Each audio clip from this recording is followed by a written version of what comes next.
everybody, welcome into the Pro Wrestling Musings podcast, the place where I am your father of pro wrestling stats. Well, not really, but I ran out of movie references this week. I am Griff from GA, and joining me today are two Pro Wrestling Musings writers, Dan and Sergi. You have heard both on this podcast before. We got a lot of AEW to talk about. That is the big news of the week as we build towards Blood and Guts. And this week's Dynamite I thought was a tremendous show, and it was highlighted by two title matches, the TNT and Women's World title. And I want to start with the Women's World title match, Hikaru Shida taking on Tai Conti. Anyone who's been listening to this podcast consistently knows that I, in particular, am a huge fan of Tai Conti. We have a video about her over on our YouTube channel, which you can check out right now, unless you're already watching this on YouTube, in which case, open that tab, let that play on repeat while you're watching this podcast, and then go back and watch it if you haven't seen it already. I thought this match was tremendous, and we'll get right into the statistics of it. It did not seem to me like Hikaru Shida had as much offense as she did. You can follow along with us over on ProWrestlingMusings.com. Shida controlled about 71% of that match. It didn't seem like that to me, so I want to open the floor first to Dan. Maybe it seemed different to you, but to me it seemed like it was a pretty even contest, and looking at these stats, it turns out that, Shida actually dominated most of it. So what that would suggest to me is Tai Conti has like a really impactful style of offense that you just it resonates with you when she gets offense in, and she doesn't need to be on the attack most of the time. What did you feel about this? Yeah, I absolutely agree. It didn't feel like she was completely dominated throughout the match. It felt more back and forth, sort of on the screen. But I think you're absolutely right. I think it's because she's got a great sort of comeback babyface fire in her, which I think makes when she is putting that offense in, it just looks sort of really dynamic and very impressive. And I thought that was certainly the key in this match. I think match flow statistics, you can see how sort of Conti really was, and as you said, that sort of bit just towards the end of the match when she really sort of fired up, that really was the highlights of the match for me, and she looked particularly impressive. Yeah, I definitely agree with that. Sergi, the thing about this match, like, it was stiff, it was really impactful. There was let me do some quick math, 70 strikes thrown between the two women, 15 strikedowns in just a 12-minute match. Is this kind of the standard for what we want to see from AEW women's matches going forward involving people like this? Oh yeah, the high-profile matches for sure. The thing that I think that you've already touched on a little bit and is important to remember is that there's always a flow of offense, and whatever part of a match is most memorable to you is going to mislead you about who has really been controlling the match. To me, I didn't come out of the match thinking, I really thought that was very even. But I think that's mostly because I follow really closely how each wrestler tends to flow in a match. And Shida and Conti are both wrestlers who, when they can, if they're up against someone who is on a lower level than them, and I talk about that in the Styles Make Fights article preview for this match, they tend to control a match from bell to bell. They are not fiery, come-from-behind baby faces very often, especially Shida. So I was very, very aware of the fact that Conti was coming from behind. Now, she did have her big comeback, and it looked great. And I think that in Craig's article, he gives the impression of, well, maybe the problem was this collapse in the second 3 minutes. And it's like, well, I don't think so, because that is a standard part of a babyface story. Not usually Conti. Conti, a lot of times, will control a match from beginning to end. She controlled the match from beginning to end in her debut match against a much bigger wrestler in Nyla Rose. But, and that the contrast of that with the usual for her just makes Shida seem that much more dominant. Yeah, that's actually a really good point.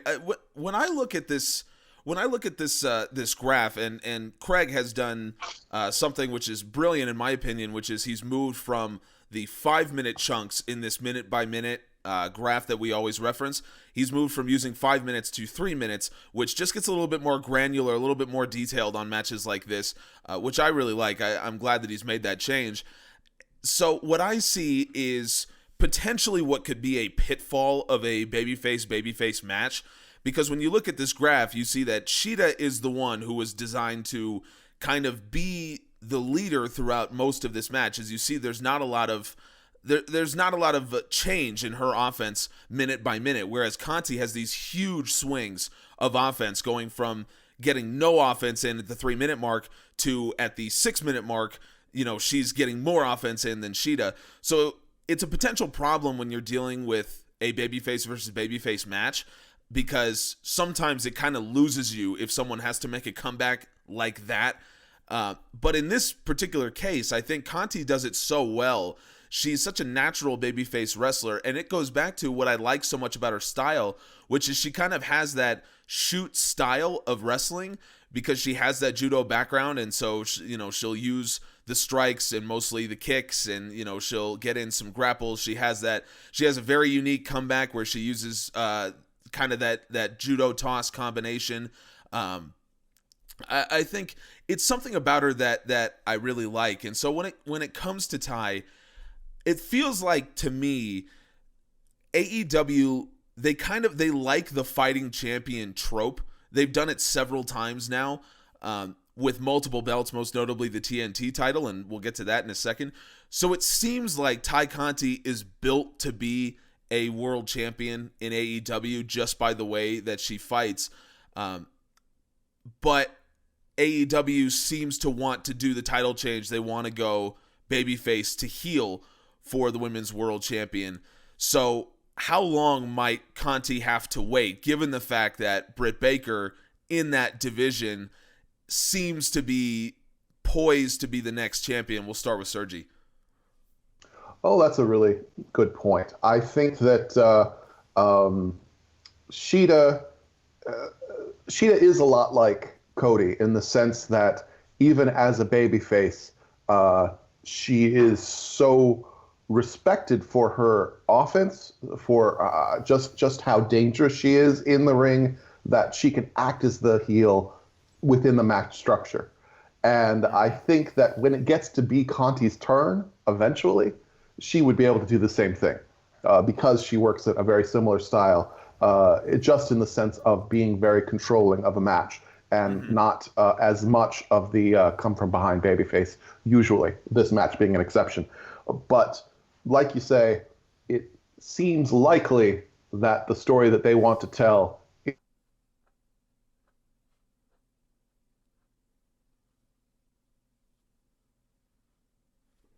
Oh, we lost Sergi there for a second. Sometimes the internet doesn't like to cooperate with us, unfortunately. But he was in the middle of making what I think is a really good point, which is the fact that so much of what makes a style believable is when it really meshes with what a wrestler does well. And in the case of Tai Conti, obviously her judo background, her background in shoot fighting in general, it means that her style, it's not reliant on a specific match structure. And it's the same thing with Shida. It's the same thing with Cody. They can fight different matches, and it will be believable because they have a style that really works. Which is why I think that Tai Conti is built to be a champion in AEW, because AEW really likes champions that can do that. We're seeing it with Darby Allin right now. Obviously, Kenny Omega has gone from having mat classics to death matches.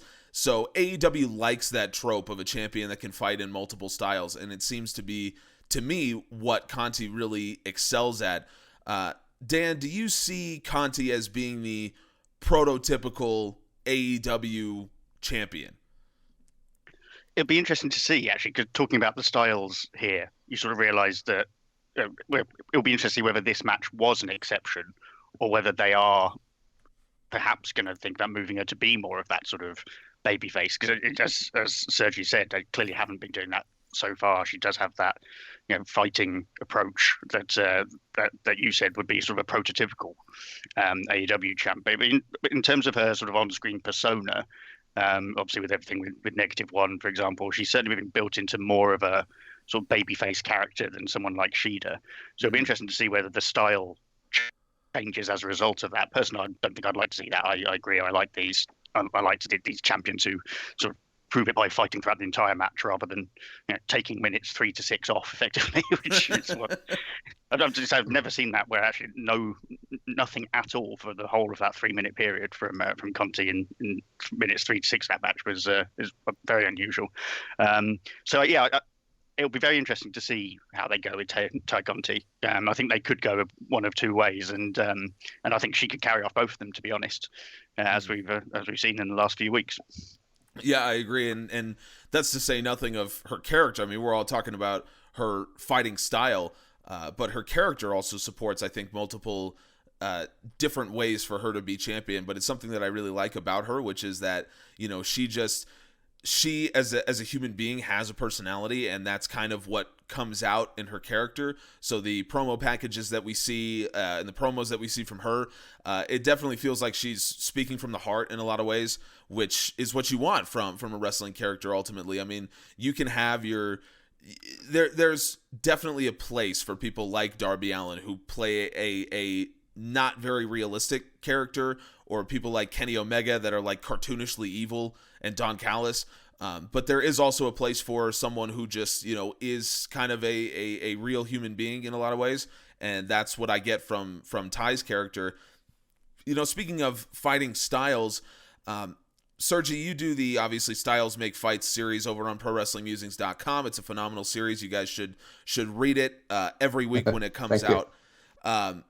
You said something in that about this particular match that was interesting, that was really prophetic in a lot of ways, where you talk about, you say that the numbers are on Shida's side coming into this, and you talk a lot about the fact that Shida coming in seemed to be the higher level of the two who fight a similar style, and it turned out that you were right, that Shida just was on a higher level when push came to shove. They both fight similar styles, and Shida was just better today. I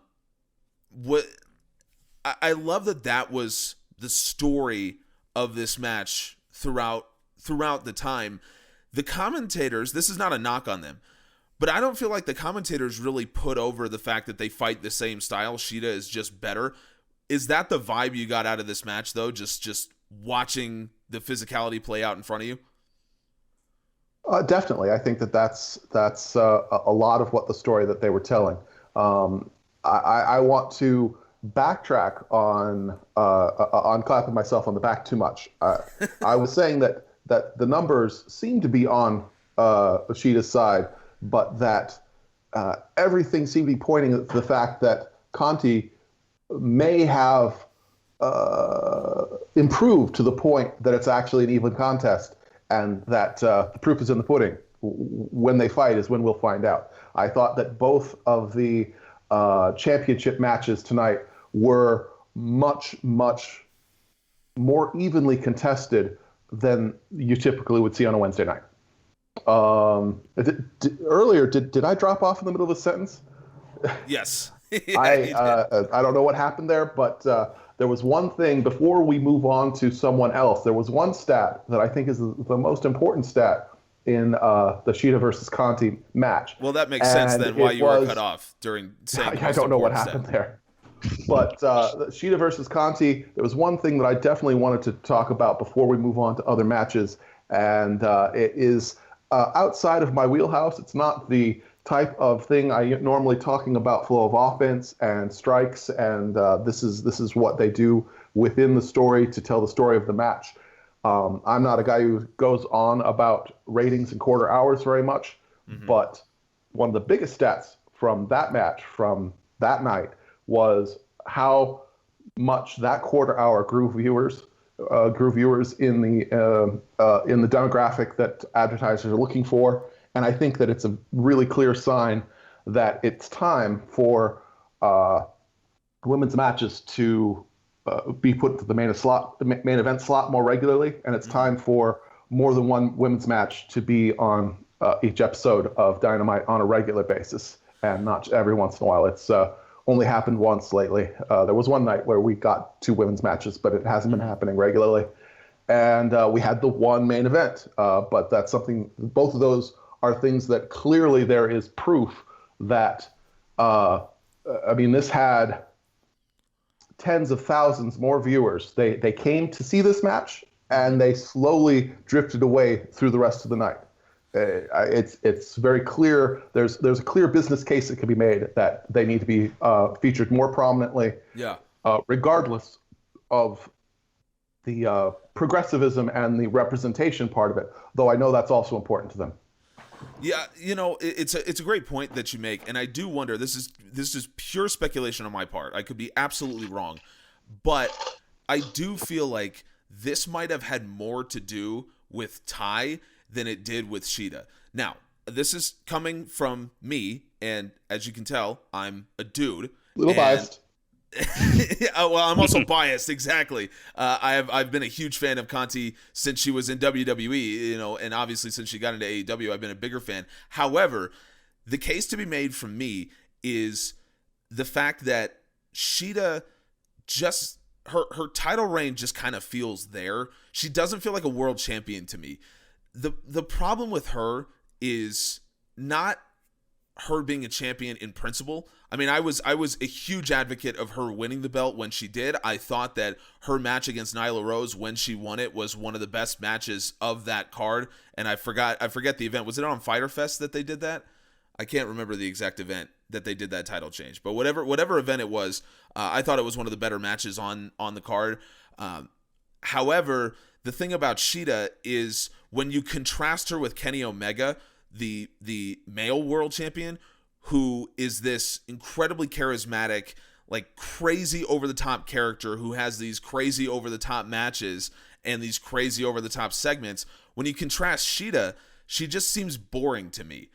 And I think Tai being in this match is anything but. Her style isn't boring. Her promo style isn't boring. Her character isn't boring. So I think it has a lot to do with her. Personally, I would have done a title change here. I think every so often you do need to switch titles on TV. It worked great when Brody Lee won the TNT Championship. He did that on free TV. Obviously, Kenny Omega won the World Championship on the Winter is Coming edition of Dynamite, which was free, even though it was built like a pay-per-view. So I do think every so often you do need to do a title change on TV to really signal to people, yes, we do title changes here. You need to watch these matches when they come on. I would have done the change right now. Again, I'm biased, but I do think even in terms of business, I think it would be good to put the belt on Conti. I think that she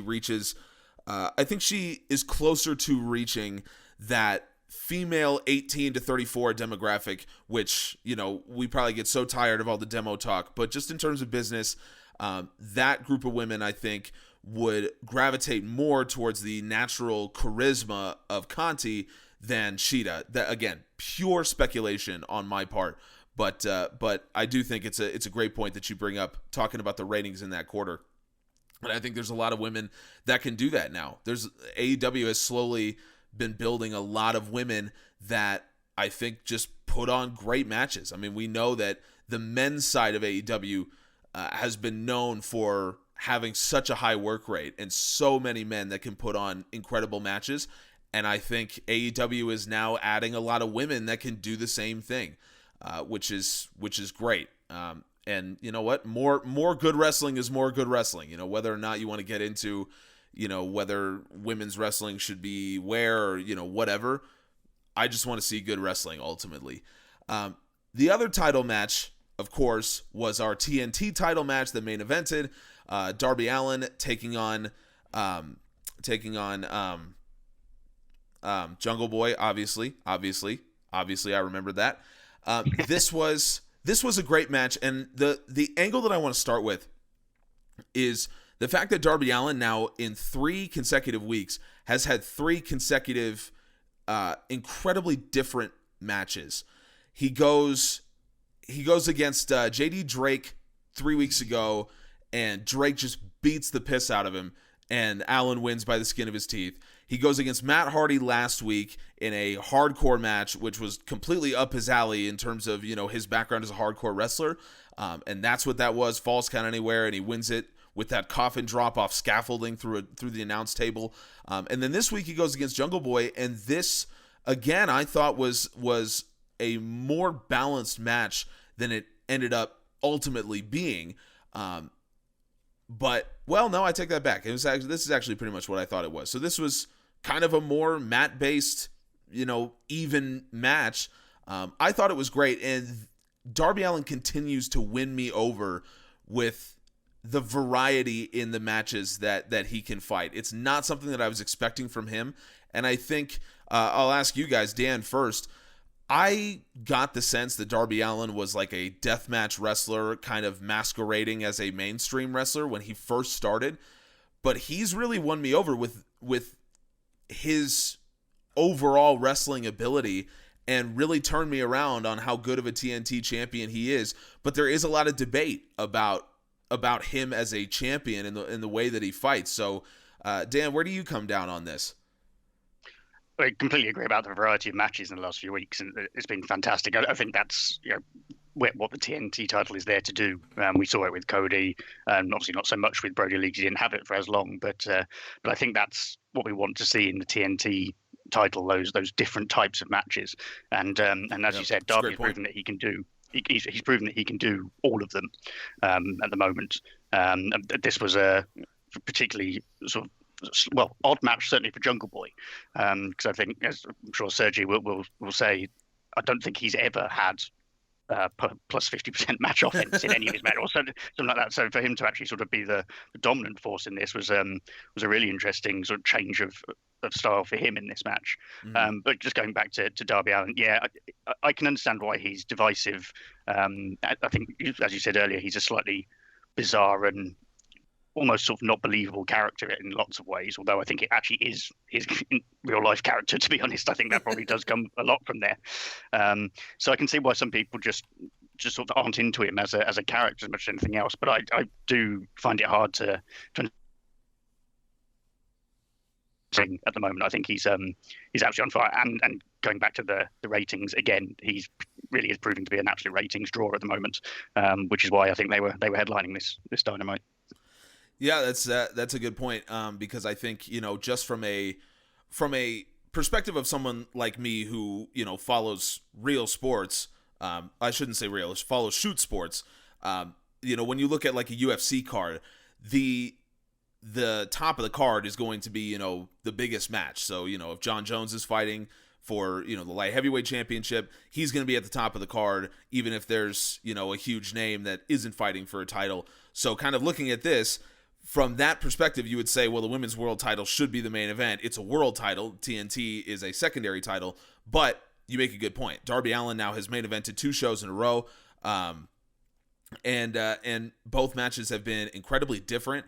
And like you said, it's proven that people want to watch Darby Allin wrestle. So, Sergi, you were very kindly mentioned there when it's talked about fighting styles. Was this what you were expecting coming into a match like this, the kind of offense that we got? The thing that I predicted in my article for this match was that it would be unpredictable. We're throwing 2 people against each other who have so much in common in terms of the type of style that they usually fight, but they're so different in terms of their presentation. And I definitely did not go into this with a strong expectation that a particular thing would happen in terms of, I think my words were, unless we see a very different side of Jungle Boy, it makes more sense to imagine that Darby Allin would control the offense, because he's done that in the past and Jungle Boy has not. But Darby Allin specifically in his promos leading up to this, or his promo leading up to this, was specifically talking about wanting to bring out another side of Jungle Boy, to bring out the side of him that like you need to come into this not as the smiling guy that you show to the world. Mm-hmm. You need to come into this ready to really fight. And I think that a big point of it is that Darby Allin is trying to prove with every title defense that he can bring the best out of his opponents and then beat them. And I think that that's a big part of the story of most Darby Allin matches, and certainly this one. This is a case of I can bring out something in this guy that will make people take a second look at him and say, oh, he can do that. I didn't know. And then beat him.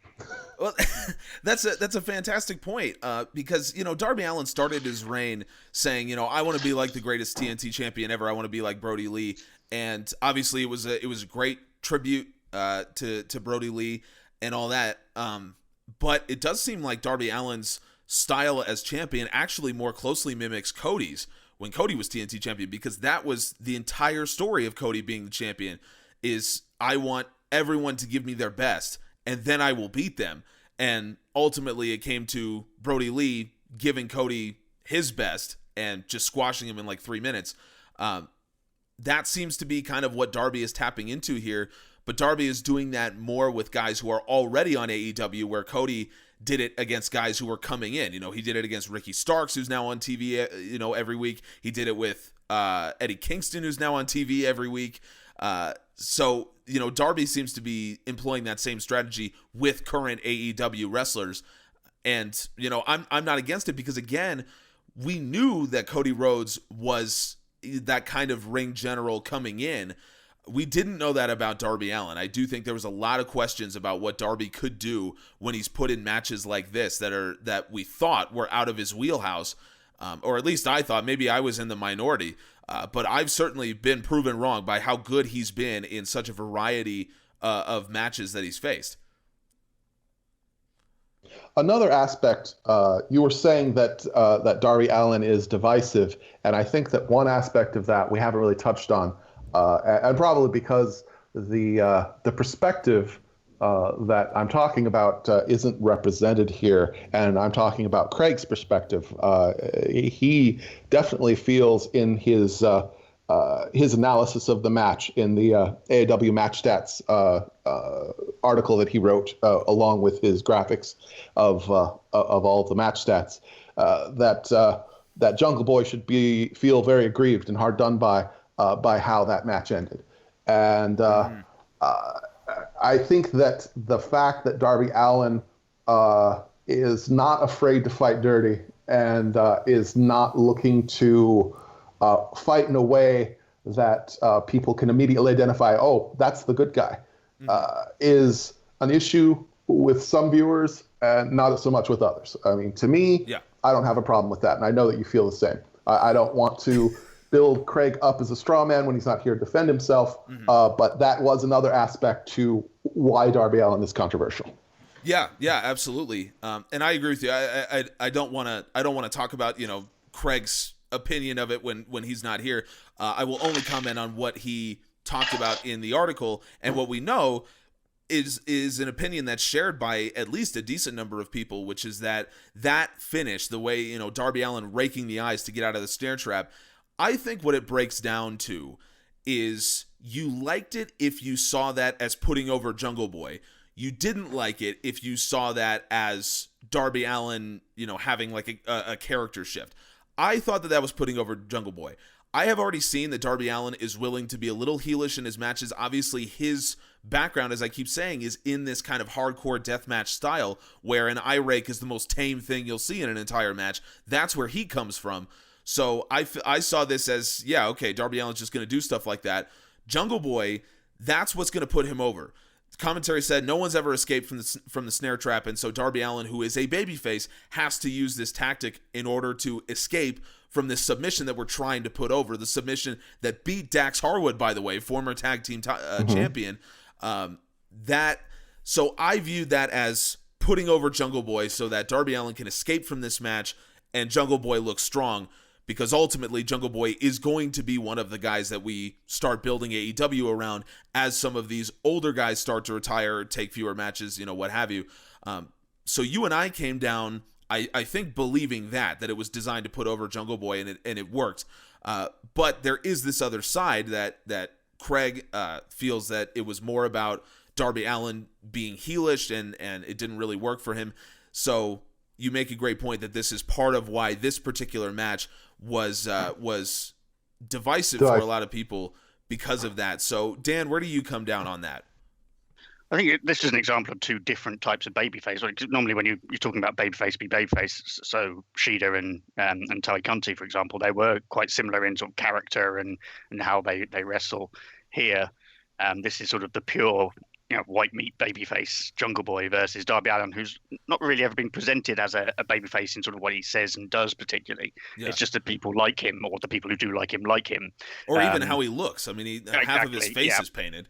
Exactly. That's it's not that he's not doing impassioned promos about how this is being done for the good of the sport or anything like that. So, right.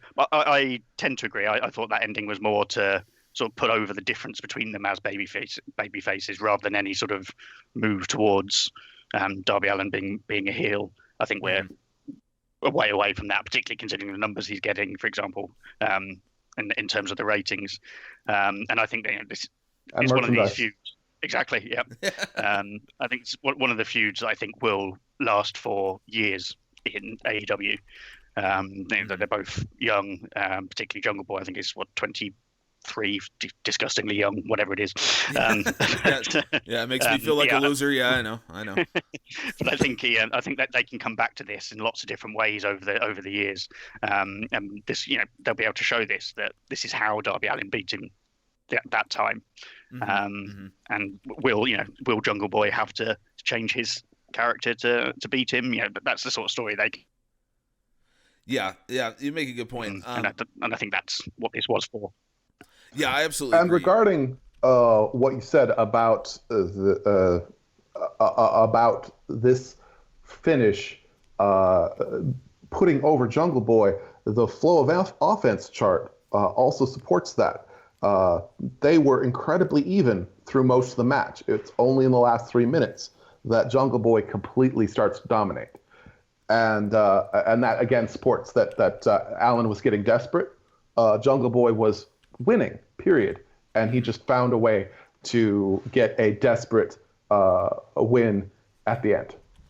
Yeah, and I think on top of all that, when you look at our per hour statistics, again, you can follow along with us over on ProWrestlingMusings.com. If you look at per hour, Darby Allin is actually above average in terms of baby faces in fouls, which is exactly what this was. It was a rule break. It was an eye rake.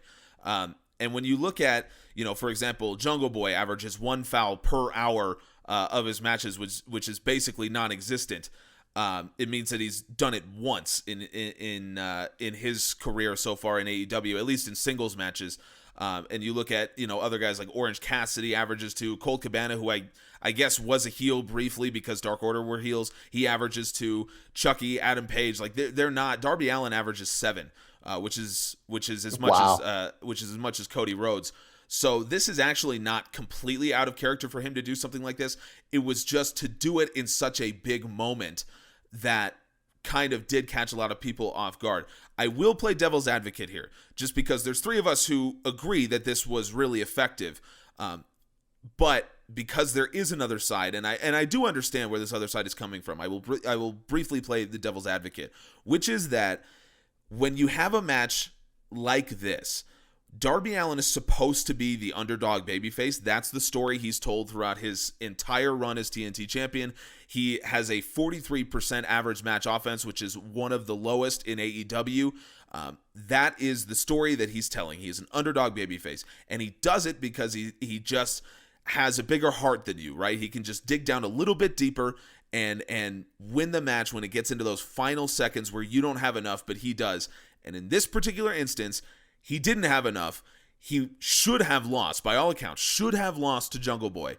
And he needed an illegal tactic, something that heels do, in order to win. That's something that we would expect to see from MJF. We would expect to see MJF, do something heelish like this in order to win a match that he should have lost. In this case, Darby Allin, who has been a clearly presented babyface, has to do it. It's not a very babyface thing to do. So that's where the other side on this really comes down. And again, the three of us disagree, but I do think it's a coherent argument for sure to say that, we want a clear babyface heel split in our wrestling, and this was a babyface doing something very heelish. Again, to me it worked, but I do understand kind of where the other side comes down on this.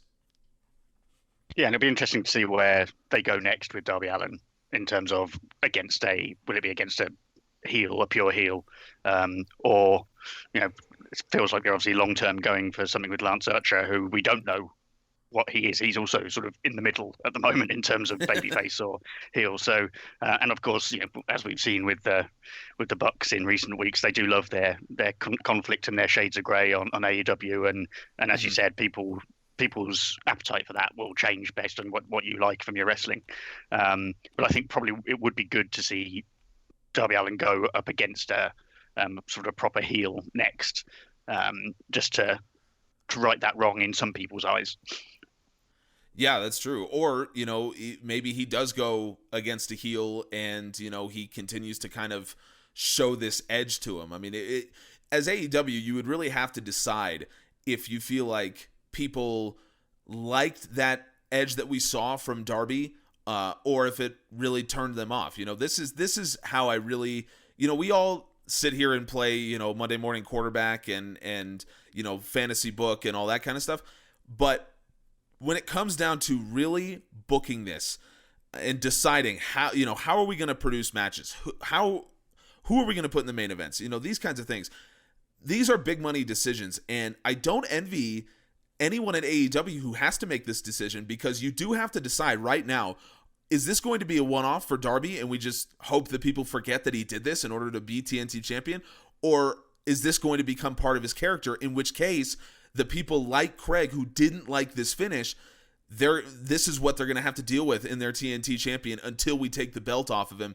This is a really tough decision that they have to make from a booking perspective. So Sergi, I want to ask you, I just said it's easy to play Monday Morning Quarterback, but that's what I'm going to ask you to do. If we're going to play Monday Morning Quarterback here, what do you do with Darby Allin now? Does this become a permanent part of his character? Oh, I don't think that it's actually much of a change for him. I think that one of the big things that Darby Allin does to ensure that no one takes this as a surprise is that he said from the start that this is what to expect. He said, "Don't come here with your smiles. This is going to be a real fight. I'll do anything to hold on to this belt." And when he says, "I'll do anything to hold on to this belt," he does not mean that he'll do something that's completely unfair, in the sense of he's not going to have a gang of people gang up on him behind the referee's back. He's not going to do anything to Jungle Boy that Jungle Boy couldn't just as easily do, if you see what I'm saying. Yeah, I think that's a perfect way to put it. But it's not unfair, because it is something that is within it's something that Jungle Boy could just as easily do as well. I think that that's a big part of what Darby Allin is doing, is saying, I'll do anything to hold on to this, and if you can take it from me, I'll shake your hand and say, all right, you took this from me. You were the better man on this night. I'm going to go off and do other things now. And that's the big thing, is that considering how incredibly dominant he's been, and no, I realize that in terms of flow of offense, he's not dominant, but he gets the win consistently. Yeah. And if you look at it in terms of your winning percentage and your ability to get wins over different people, one loss to whoever takes that belt from him puts him right near the top of the rankings, and he would be moving on to I'm building up to go after the world title kind of a storyline next. Yeah. But as far as immediate next, I do believe that that Ethan Page and Scorpio Sky are who are on his horizon. Yes. And that Lance Archer is more in a program with Sting, who just happens to be standing next to Darby Allin, than actually trying to get into a program with Darby Allin. Yeah, that's a good point. And obviously Sky and Page are being built as pure heels at this point. a post-match beatdown and kind of cutting to them in the rafters, like looking arrogant and stuff. Classic heel work.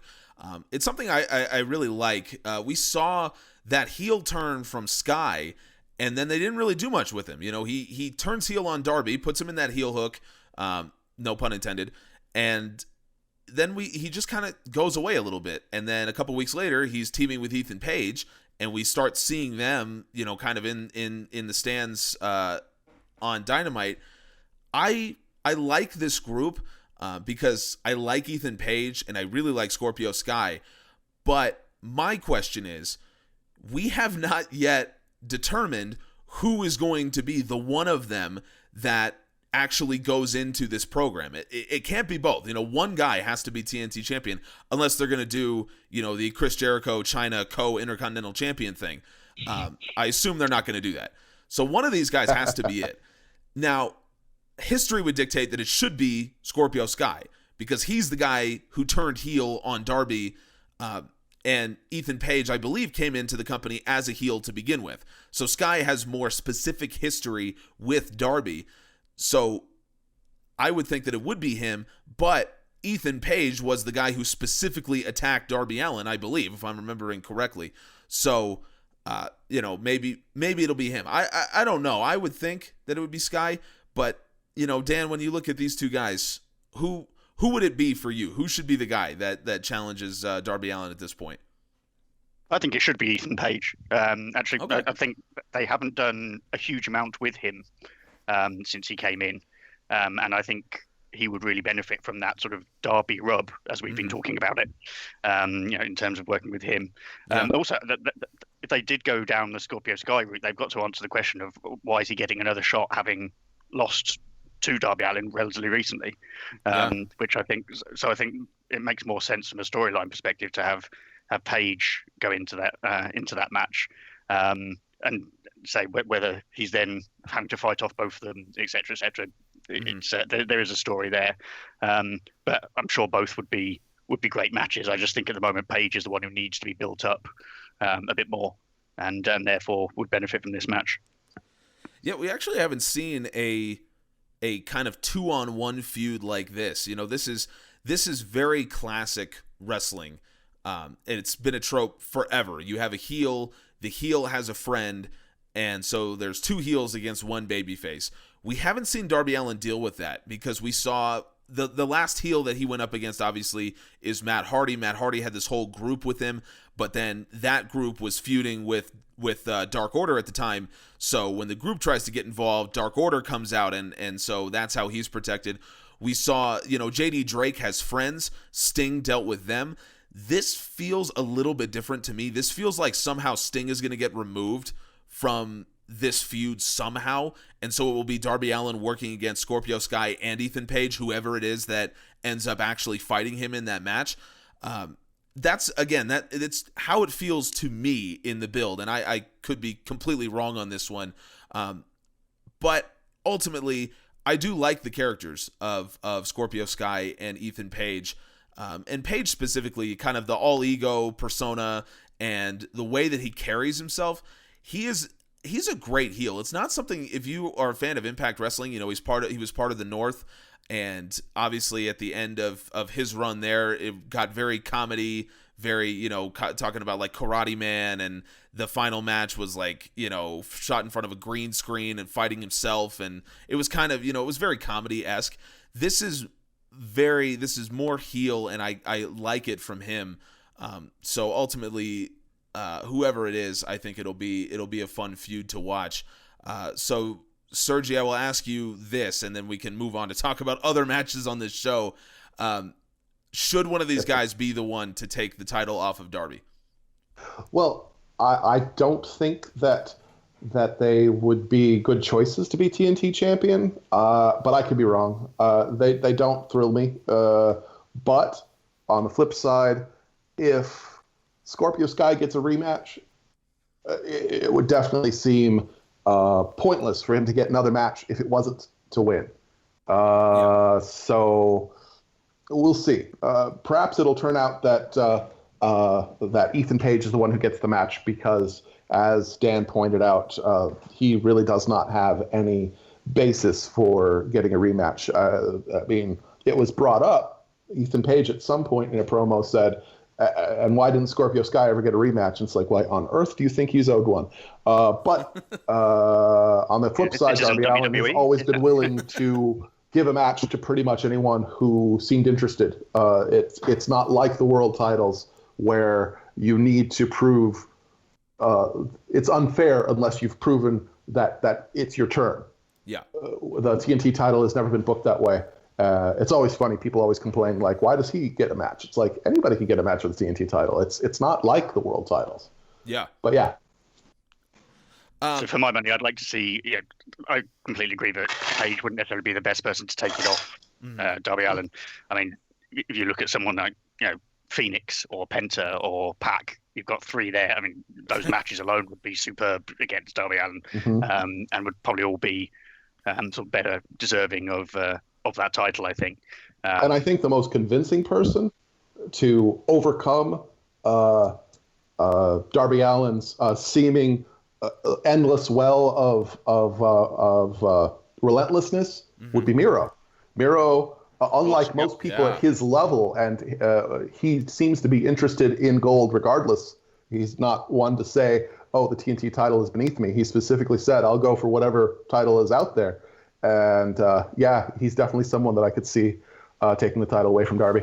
That's a great shout, actually, because Miro's character is all about being dominant, and so it would really put him over if you see, especially what I would love to see is a proper build to that, where the story is Darby Allin saying, look, you can throw anything you want at me, and I've overcome everything. And, looking at the history of what he does and looking at our statistics of what he's about, he never is dominant in his matches. He's never had over 50% of match offense, and yet he continues to win. If that's the story, and Miro, from his perspective, just says, look, I don't care how much heart you have, I will put you down.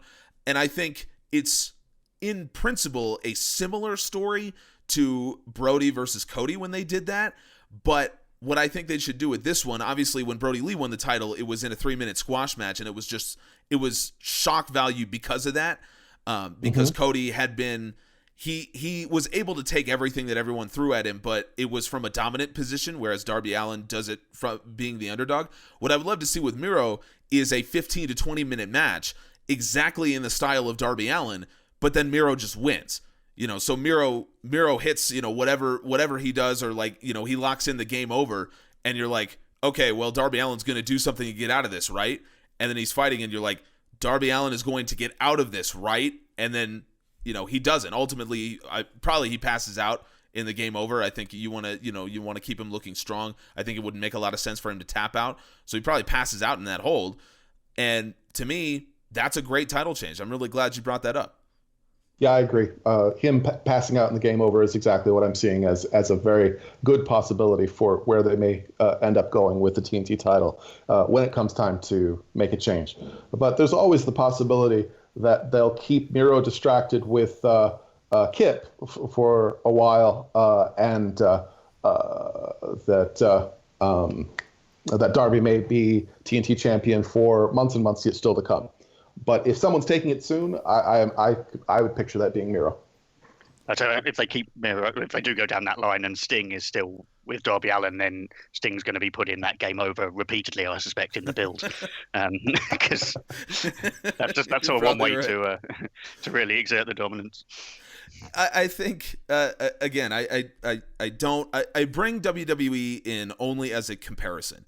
When WWE is going to do feuds like this, it is a very structured build. And in that case, you're absolutely right. We would expect that the guy who's with Darby Allin, his friend, his manager, whatever, in this case, it's almost like a father-son kind of relationship, that person would just be beaten up repeatedly. AEW doesn't always do that. And actually, Sting's been kept pretty strong. I mean, in the build with Team Taz had the numbers, but it was almost like they switched off week to week who was beating up whom. So, and it wasn't always Sting. Sometimes Darby Allin was the one that got beat up. He famously got dragged behind a car in a body bag by Team Taz. So I do think that in this particular build, because AEW doesn't do it all the time, we should see a more traditional heel babyface. The heel just destroys the babyface's friend, and that's going to be your build. And because Sting is obviously so beloved by the fans, that will naturally get a lot of heat going for Miro, someone who is also beloved by the fans because of his personality, because of where he came from. So fans are saying, we want Miro to get this push. We want Miro to be a singles champion, all this stuff. We've heard it for months now. So the question is, how do you turn that, the desire to see Miro, into heat for a heel Miro? And I think that's how you do it. You beat up Sting. That's what Sting is there for, ultimately. For sure. I said after Revolution that Ricky Starks should have gone over on Sting because that's what we want Sting to do. But in the interest of who is going to be a champion long term, if you want Miro to be a champion long term, then have him beat up Sting. Allow him to get that rub from Sting, who has cultivated 30 plus years of being a beloved babyface to the crowd, and this is the payoff now. So maybe they're waiting to do that title change in front of a full stadium. That would be my only guess of why they'd be waiting to pull the trigger on Miro, because if they want to kind of, I don't want to say make good, because I didn't hate what was going on with Miro and Kip. Some people didn't like it, but if they do want to make good with the fans who are hoping to see a much more dominant Miro, like the kind that they were fantasy booking when he was in WWE, that would be how to do it. Let him do that title change in front of a full stadium of fans. I wasn't against it before, but you guys have definitely won me over. That's something that I would love to see. It's going to be a tricky one as well, because obviously the next thing that seems to happen in Miro's storyline is he presumably breaks Kip Sabian like a twig at some point. That's true. And I don't think you can have Kip Sabian be the babyface in that feud. So I imagine it's just a sort of heel v heel dynamic for that one. But as you said, I think the crowd, so that the fans online will cheer Miro in that one. So yeah, there's going to have to be some steps to take to get him as a heel. Yeah. But they've proved that they can do that very well previously, and I think from where we were sort of 4 months ago with Miro, he does feel sort of very well primed to go into that sort of higher bit of the card now. Yeah, you make a good point. What I would like to see from him in that feud with Kip is I would kind of, and this is a role I think that would fit Kip really well, I'd like to see Miro continue to cut these promos saying, I want to go after these champions. I want to hold gold. I think he cut a great one on Dynamite. And like you guys said, he does not discriminate. Whoever holds gold. I mean, if he wants to go, beat up Hikaru Shida to try to win the women's world title, whatever the case may be, he's like, if you got gold, I'm coming for you. So I'd like to see him continue to do that, and then Kip is like, no, pay attention to me, like essentially saying, hey, we're feuding, come on, like I want you to cut promos about me. And then ultimately they have that match and Miro beats him in like 10 seconds, because ultimately I think the chips are down from AEW about who they want to be their next singles stars, and Kip Sabian is not one of them, just to be real. Yep. And that's nothing against Kip Sabian. I think he's a good wrestler, but AEW wants Miro to be a star. They don't feel the same about Kip Sabian. So I do think that would be kind of a short-term feud just to put over how dominant Miro is against someone who's gotten more TV time. And I'm okay with that. Put Miro into a title feud sooner is what I'm saying. Completely agree. And yeah, Kip, I think, will be a stepping stone on that path. Mm-hmm. And as long as we don't get any of the sort of Aiden English shenanigans that we got with the last time we had a similar storyline, then I'll be relatively happy with it. I could do with Aiden English singing his theme though, like that. I do miss that part. Yeah, definitely.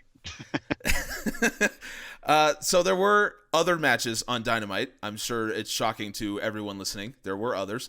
So this is the point. We spend a lot of time talking about the title matches, as we should. So we can now move into talking about the other ones. Now, what I want to do is I want to state off the top that you guys do not have to continue with my line of thought here. I want you guys to talk about other matches.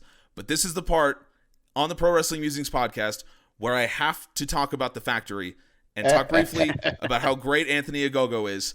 You, again, do not follow this train of thought. Please talk about other matches. I just want to say the Billy Gunn versus QT Marshall match, that to me it's a lot different than what we see from AEW, because AEW, like pure heels, QT Marshall is a heel for sure. And AEW pure heels tend to be more dominant in their matches. They tend to have a lot of match control, but there is another way to do heels in certain situations, and this is one. There is a way that you can have babyfaces have a lot of control of their matches, which is exactly what Billy Gunn did, which is come out, attack the guy, get him on the back foot immediately, and then continue to have control of the match. That's what we saw from Billy Gunn in this one, and I think it worked. QT Marshall is eminently the worst, I don't want to say the worst, but the least built wrestler of the guys in the factory. So if he's going to be the one to get his ass whooped by whoever it is, then that's totally fine. I think that's all good. And that's what happened in this match. Then you get Anthony Ogogo coming out, and we continue to put over one shot to the gut from Ogogo, and you're done. And so, QT Marshall obviously gets his because he hits the diamond cutter to win, but let's face it, Billy Gunn, you could have pinned him right there after the Ogogo punch. Again, if you've been listening to the podcast, I love Anthony Ogogo. I love what they're doing with him. However, this is going to shock you. I want to talk about Nick Camarado really quickly, because breaking that wooden chair over his head, I loved that. Like, it's such a Nick Camarado thing to do that he just stands there, and you see, like, sometimes you say, oh, well, it doesn't look realistic if a guy's like bent over waiting for a chair shot.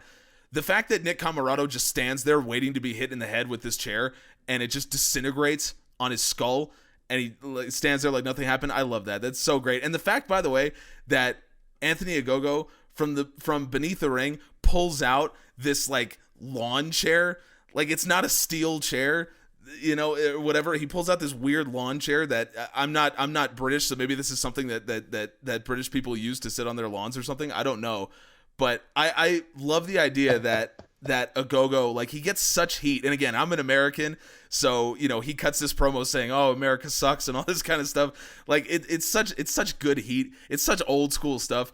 I absolutely love that. And so the idea of Ogogo using like specifically British weapons, like I'd love to see him use like a cricket bat at some point, or like he like boots a soccer ball into someone's nuts or something. Like, I would love to see that. This story, I'm sure you guys are so tired of hearing me talk about this. This story is so effective to me. I love this factory storyline. I love every character that they have, every character that they're building. Ultimately, Ogogo, I think, is going to be the biggest star coming out of this, but it could be Camarado.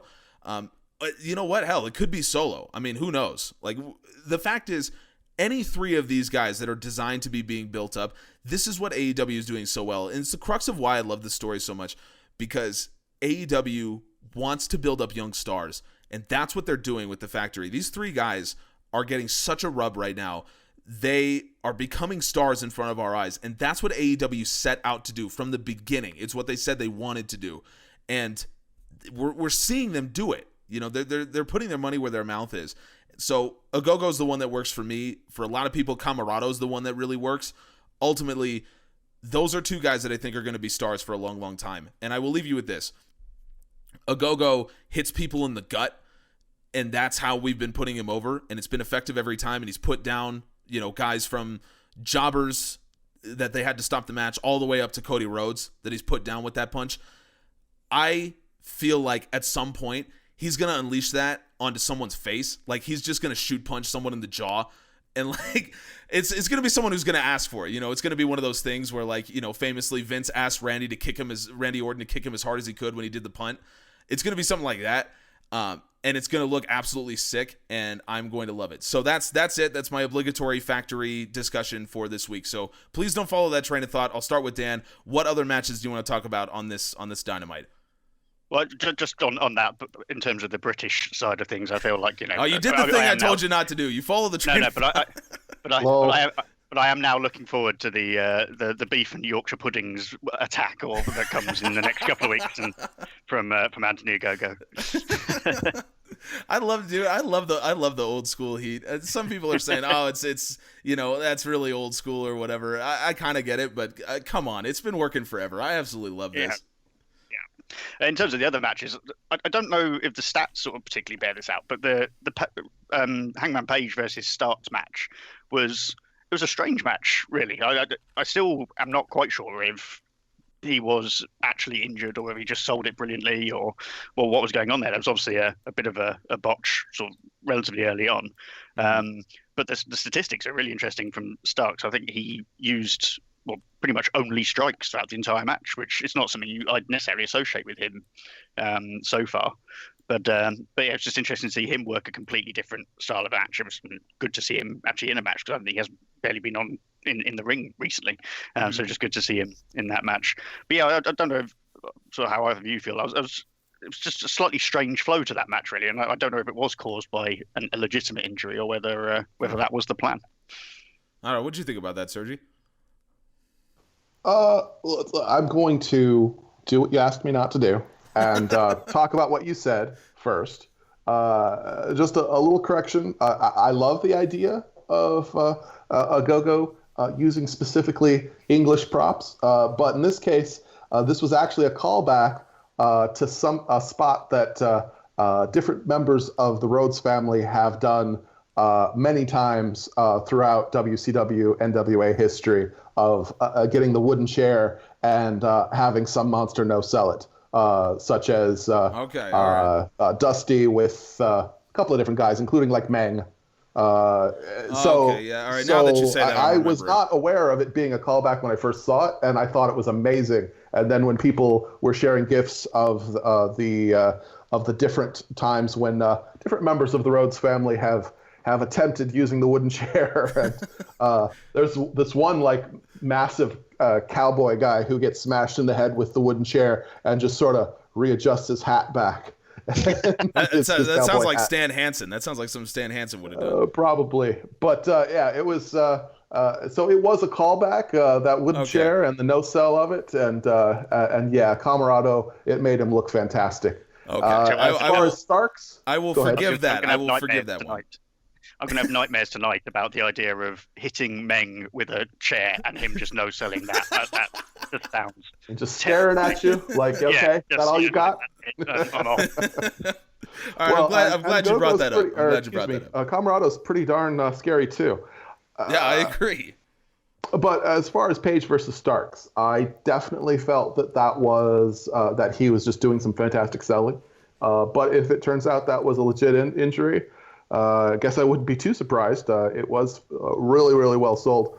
I'd say he did pull off a powerbomb later in the match, so I'm thinking that it was just a very well sold little bit of business. As far as Starks goes, and everybody on Team Taz, I've said this from the start, and I feel that Griff, you probably disagree with me, that Team Taz is less than the sum of its parts and always has been. And that's kind of the point of Team Taz.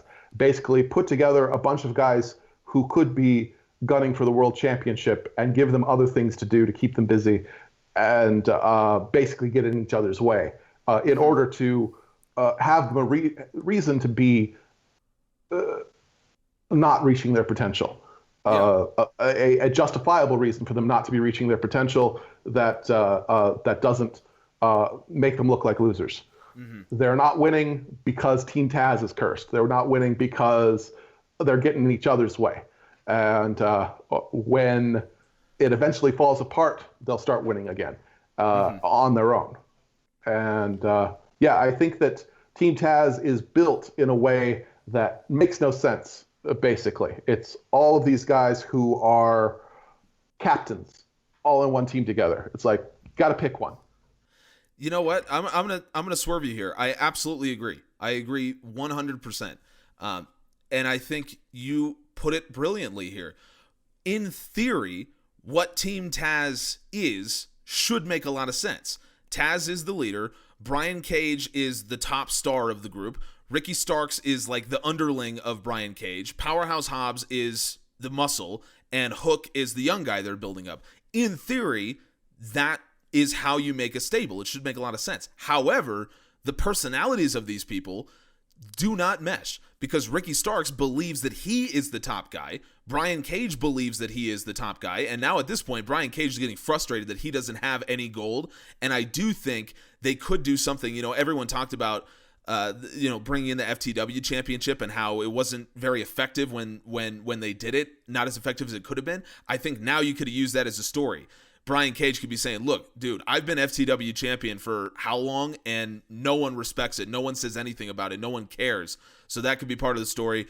Powerhouse Hobbs, I think, is getting to the point where he's saying, what the hell am I doing being muscle for this group? I could be a star. And to his credit, yeah, he could be a star. So I absolutely agree with you. This is a group that is less than the sum of its parts. And both in the Page Starks match and in the Christian Hobbs match, I think that was the story, that, these guys are like, when they're allowed to do what they need to do, they are really, really good. But it's when they start kind of leading into that more Team Taz-ish feel, that's when they start to make mistakes. That's when it starts to go wrong. When Hook started to get involved, that's when Ricky Starks, started to lose it a little bit against Page. When Hobbs started to taunt a little bit more and started to be more arrogant, that edge that he's taken on since he's joined Team Taz, that's when he starts to lose it. And you can see, he starts to feel more confident when you look at our match by match statistics, or minute by minute rather. You can see that Hobbs gets really, really confident going in the first 3 minutes. He's like, man, I'm beating Christian Cage. Like the first 5 minutes of the match, he's like, I'm beating Christian Cage. And then he starts to taunt, and then he starts to, feel confident. 14 taunts in a 10-minute match, and almost all of them happened after that 5-minute mark. He's starting to get confident, and then Christian beats him. It's one of those things where I hope that's the story they're trying to tell, because it's really effective, for me at least. Yeah, definitely. I think that is the story that they will tell, and whether they have to signpost it a bit more in the next couple of weeks, I'm not sure. Just on Hobbs, I thought he was brilliant actually in this match with Cage, Christian Cage, and that, going back to the statistics, that strike down rate of 39% is fairly terrifying. He really is quite impressive. Talking about sort of splitting the team up and how that works, I would love to see Hobbs and Starks go off together. I think that is a combination that does make a lot of sense, in terms of the arrogant, cocky leader and sort of the heater on his side. Brian Cage. I really need to have different surnames. It's going to be very confusing. Brian Cage is the one who feels like Brian Cage is the one who feels like he's suffering a bit at the moment in terms of not really sort of moving forward. It'll be interesting to see how they deal with that in the next few weeks.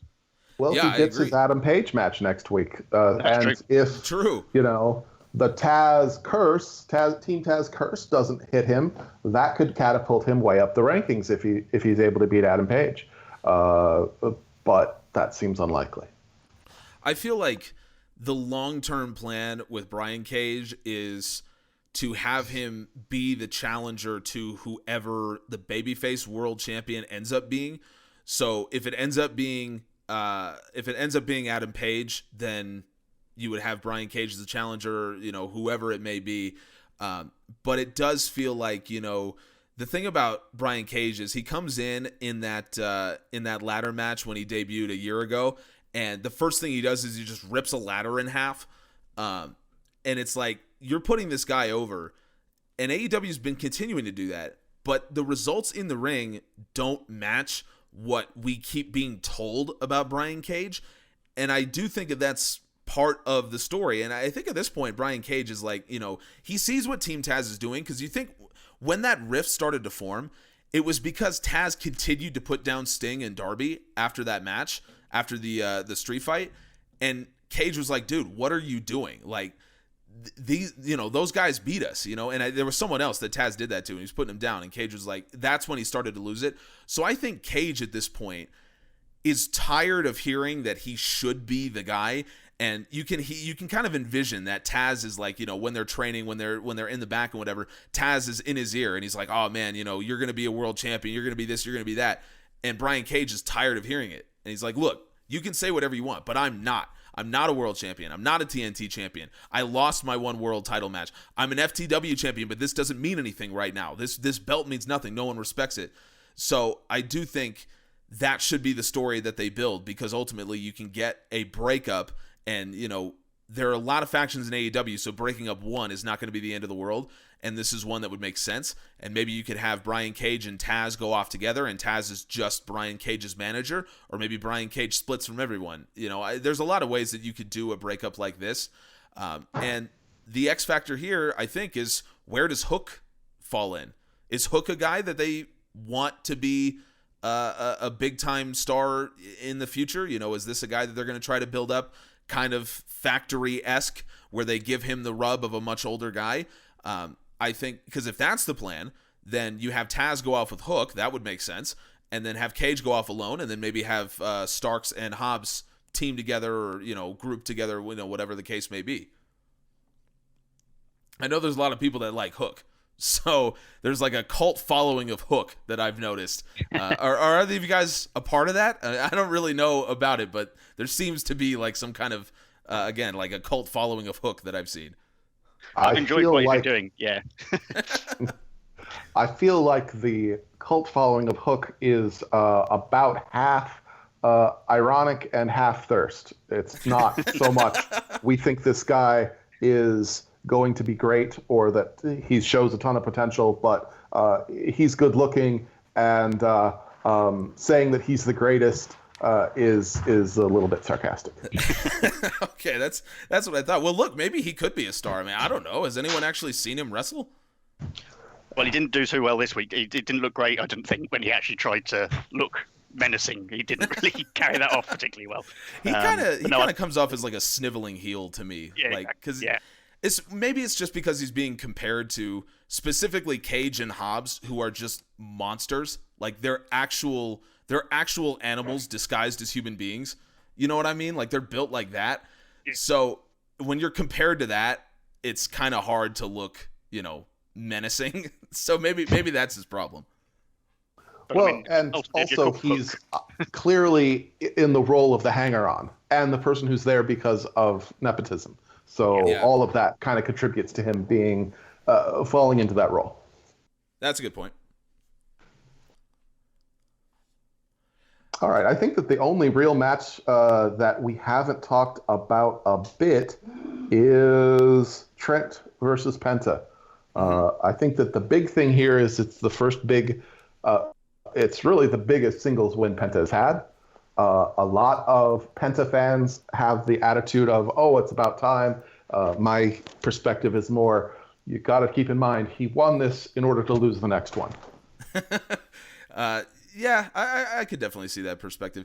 The funny thing about Penta, and this is a perspective that I think I have that a lot of you guys probably don't, because you guys have been involved in wrestling for a long, long time, and I only got into it recently. So my first exposure to Penta was as part of the Lucha Brothers.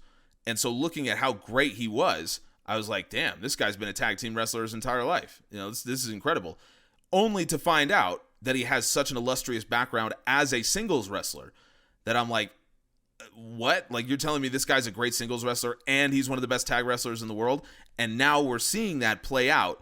And the inclusion of Alex Abrahantes as well, I actually really like it, because as someone who is not bilingual, promos from people in Japanese or in Spanish or something like that, I can tell that they are passionate. I can tell their personality, but it's not as effective when I don't understand what they're saying.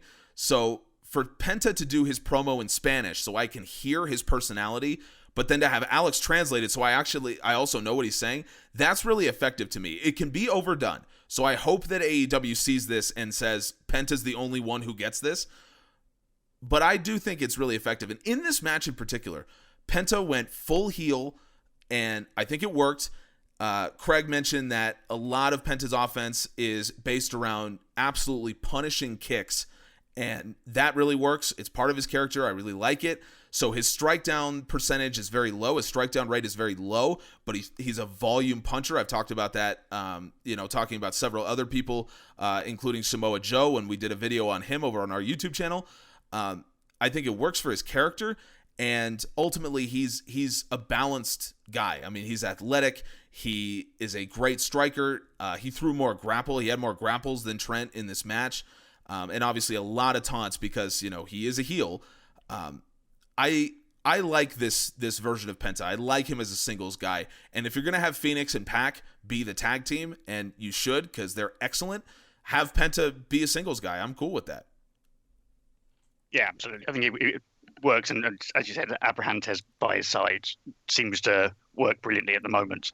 I don't think I've ever seen anyone look as happy in their work as Alex Abrahantes does at the moment. He just looks like he's loving every second of playing the sort of slightly sniveling sidekick. I do hope they don't sort of do rely on the dirty finishes too much with him, because it's fine doing it every now and again. But I think if you start getting into him getting involved in every match, it'll sort of get boring quite quickly. But at the moment, I think I completely agree with you that the sort of hearing it in Spanish and then actually having it sort of explained what's being said just sounds it's an excellent combination. Penta's a weird one. He was one of the names who I thought would be right at the top of the card when they first sort of set it all up, and obviously he was against Omega at All In, and it hasn't really sort of panned out that way so far. So it'll be interesting to see if this is a sort of a proper singles push for him. And where it goes from there. I think I would love to see him sort of, and again maybe the TNT title rather than the heavyweight title. I don't know, but I would love to see more of him as a singles guy. Well, they kind of gave him a consolation by putting him with Phoenix, and they had like one of the best matches in AEW history when they did that ladder match with the Bucks very early on in AEW's history. So kind of a consolation for Penta. But Sergi, you said that you feel like he won this one so he can lose the next one. Who is the next one going to be against that he loses to? Oh, he's scheduled to face Orange Cassidy next week. That's what I was referring to. Okay. This is basically a win to set Penta up so that, I mean, there would be no point in Orange Cassidy fighting him if he hadn't won, if you see what I mean. I definitely agree with you that Abrahantes' work as his translator and valet has been fantastic. He is just really fantastic in this role, and this is coming from someone who early on I did not like. Why is this guy here? I don't understand what the point of him is, and he has completely turned that around as a manager. The more edge he puts on his character, the more entertaining he is. He kind of started out as sort of a bland backstage interviewer, but he started basically drinking the Dark Order's Kool-Aid back when they were heelish, and that was entertaining. And the whole Penta Says gimmick, it's fantastic. I don't see it as something where they are going to prioritize that ahead of Orange Cassidy's push at this time. But he's one of those guys they have in their back pocket that they could give a singles push to anytime they want. But at the same time, Death Triangle is something where they could rotate and make any two of those guys the tag guys, and any one of those guys the singles guy anytime they wanted. That is a great point, because there is not a combination I can think of a tag team out of those three guys that I wouldn't like to see as world champions, and there is not a singles guy out of that I wouldn't like to see as some kind of champion. And to me, that's what Death Triangle has been about. There's a lot of groups that form. Team Taz is a great example, that form because they feel like there's a necessity. They feel like they have to. Death Triangle is one that, to me, formed from the beginning because Pac basically said, we've got three of the best wrestlers on the planet. Let's just put them together. Let's group together, and good things will happen because, we're three of the top 10 wrestlers in the world. And to me, if you are legitimately three of one of the top 10 wrestlers in the world, it's one thing if you're not and you pretend to be, but the fact that all three of these guys are, it doesn't have to be any more complicated than that. Just, slap them together and something good will happen. And lots of good things are happening now with that group. Absolutely. And I think that most groups, if you don't have a clear hierarchy, they don't work. Like Pinnacle works where Team Taz does not, because which one's the captain? But I think that Death Triangle is an example of an exception that proves the rule. Every one of those guys can be the lead guy, and they each can take turns doing that without it causing a conflict in the way that it does for Team Taz. Do you see a potential problem with the fact that Phoenix and Pac seem to be pretty solidly babyface, and Penta at this point seems to be pretty much heel? Is that going to be an issue? I don't think so, no. To me, I think that people are taking too seriously the temporary perception of alignment based on their current feud. All three of them are just, we will kick the ass of anybody who gets in our face. Mm-hmm. And the two happen to be dealing with bad guys who've been getting in their face, and Penta, on the other hand, has been dealing with good guys, and that's the only real difference in their presentation. Pac has not at any point along this journey stopped being a bastard. Exactly, yeah. He always looks like he will kick whoever it is, as you said, regardless of babyface or heel.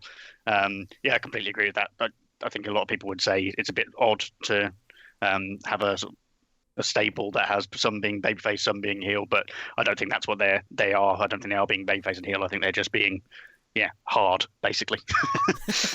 I do like that. It's hard to pull off. A lot of people, AEW does get a lot of criticism from people that kind of say, well, wrestling has clear baby faces and clear heels for a reason, because it's hard to kind of play a tweener character. Essentially, it's hard to just play a badass and let that play out. But in this particular case, again, I don't want it to see overdone, but in this particular case, you guys make a great point. I hadn't really thought of it, but you're absolutely right. These guys are just, their characters are great wrestlers, and you're right. Pac has never stopped being a badass. Penta has kind of always been like this. He's always been more heelish in that, he kind of, like, I don't quite know how to describe it, but he kind of has that personality. This isn't far beyond what I believed his character was capable of. You know what I mean? And Phoenix has just been Phoenix. He just does incredible things. And traditionally, you don't have a heel do the kind of things that Phoenix does. You don't want the fans going nuts for a heel that, does the absolutely ridiculous stuff that Phoenix is capable of doing. That's been the traditional logic. But I do think in today's wrestling, there is a little bit more nuance to that. I do think you can have a heel who does crazy stuff, does incredible spots that fans cheer for. I do think it's possible to have that today. And if there is anyone that could do it, it would probably be Phoenix, who I think kind of played the heel for his first year in AEW. It's kind of hard to tell with them, but you guys make a really compelling case. I think that Penta, when he is treated as a babyface, he's treated as a babyface simply because the fans have decided they love him, and he's going to do horrible things to someone they hate much more. He's a guy who, regardless of who he's up against, he's all about, I'm going to break that guy's arm. Mm-hmm. And the good thing with AEW is that you're right, that you've got these certain situations where there are those shades of grey. You're not pure babyface, pure heel, but then there are lots of stories on the card which are pure babyface, pure heel. So they're doing all of it. So, because I think if everyone was a tweener and you were all a bit, undecided about what they were doing, that would get a bit more tricky to enjoy. But because they have got those stories as well, you've just got that variety. Which I think variety is the word that sort of best describes AEW generally at the moment, and that's another example of it. Mm-hmm. And one of the big things that they do that I think is almost unique to them is that they're not at all shy about having two people face each other just because it makes sense within the story of this is an athletic competition. It doesn't matter if you're both bad guys. It's a tournament that you got to face each other. And there have been cases where matches that you would hardly ever see, like didn't Britt Baker face Nyla Rose? Yes. I believe so. And it's just like in the tournament, and it's just the kind of match that you'd hardly ever see. Yeah. And they're not at all afraid to do that. Well, AEW has really shown me something, and this gets to the company in general, where if you had watched wrestling for the last, I mean, hell, forever, pretty much, going all the way back to probably like Mid-South and early WCW, they kind of had this style, but everyone else since then, you would get the sense that like wins and losses, like one loss can end you, and think about, I mean, obviously one of the most famous examples is in the Brawl for All, where Dr. Death's loss just ruined his career. Like it was the end of him in WWE. And that was, obviously, it was a terrible tournament that should have never happened, but it was a tournament that gave us a weird match that we were never going to see. Dr. Death lost, and that was it for him. And there's lots of examples like that. AEW has shown that if you treat your matches as a sporting contest in kayfabe, wins and losses, they matter, but then one win or one loss doesn't kill you forever. You can sustain. Britt Baker lost to Nyla Rose in that tournament. No one remembers because Britt Baker is probably going to be a champion. And it just makes sense because AEW treats their matches like sporting contests. And if you think about real sports, one loss doesn't kill you. You know what I mean? Like, you can lose in the playoffs. If you lose the big match, then you get sent back down, and then you got to build your way back up. And we've seen it time and time and time again. But if you lose a match along the way, it's not the end of the world for you. And I like that AEW has taken that strategy because it makes it so much easier to book, and it makes matches so much more fun to watch. AEW, I think, has had maybe 2 or 3 disqualification finishes in their history because they don't need to have DQ finishes. They don't have a lot of situations where neither wrestler can afford to lose. And I think that's a tribute to, it's a testament to how well they've thought about booking, how well they've thought about their product in general. Yeah, definitely. And ironically, I think they've taken that from New Japan, and at a time when New Japan seems to be talking about disqualification finishes there, and they've probably had more in the last 12 months than they'd had in the rest of their history. Which it's interesting to see. But yeah, completely agree that they've made the matches matter, but without it being seen as a burial, this word that everyone uses when you lose. It's very dark arts booking, but they do it very well. That's a good way to describe it. Yeah, absolutely. It's really kind of amazing the way that it all works out for the best for everyone's entertainment when you treat it that way. Everyone is able to. I think a lot of people will watch and they're just confused. I'll get people talking about like, well, probably Britt will interfere. It's like, no, you haven't watched enough. Britt is not going to interfere in this match. That wouldn't do her any good. Right. She's probably going to get whoever wins. She doesn't need to insert herself in this. It's going to come to a decisive finish. Right. Just mentioning Britt there as well. I thought that was brilliant at the end of the Conti Sheena match, which just came out with the rankings updated. I thought that was a superb touch, and I really like the way they are using the rankings in that storyline. It's again, it ties back to that wins and losses matter, and highlighting that has been big. Because I think that the rankings had sort of gone away in terms of importance for a little bit. They weren't talking about them as much, certainly on Dynamite.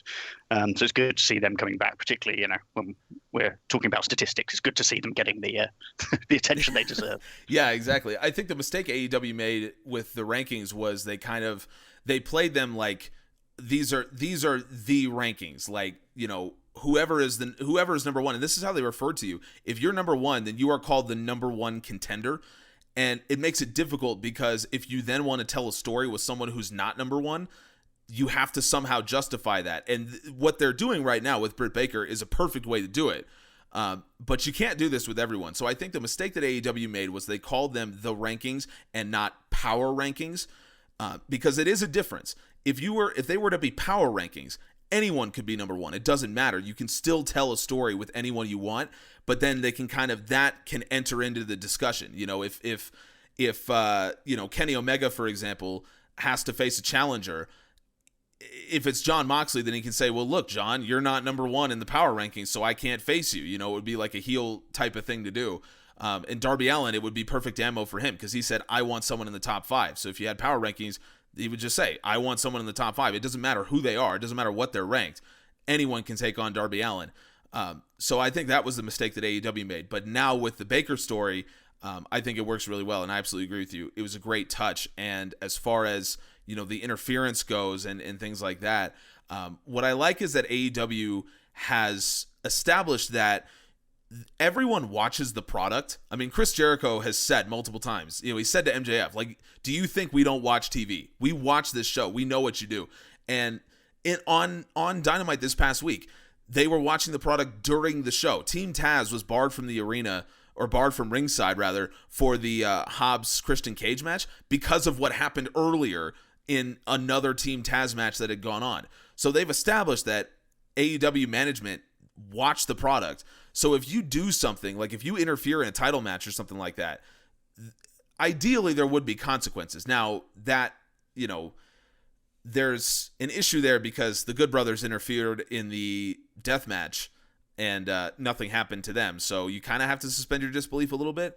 But again, if the idea is to create a closer to pure sporting product than what we've been used to seeing from American wrestling, closer to, as Dan said, closer to a traditional Japanese style of product. And it makes sense considering who runs the show, where they're from. I think they've done a really good job in that. I don't know what else to say. I think they've nailed what they set out to do. Yeah, and there'll always be people who sort of try and pick it apart.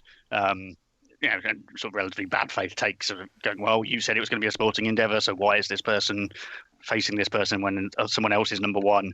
And they do have to sort of tread that fine line. And as you said, things like interferences and things having consequences, sometimes just for storyline purposes, you will have to do something a bit different. But I think they've set the bar very high in sort of allowing you to.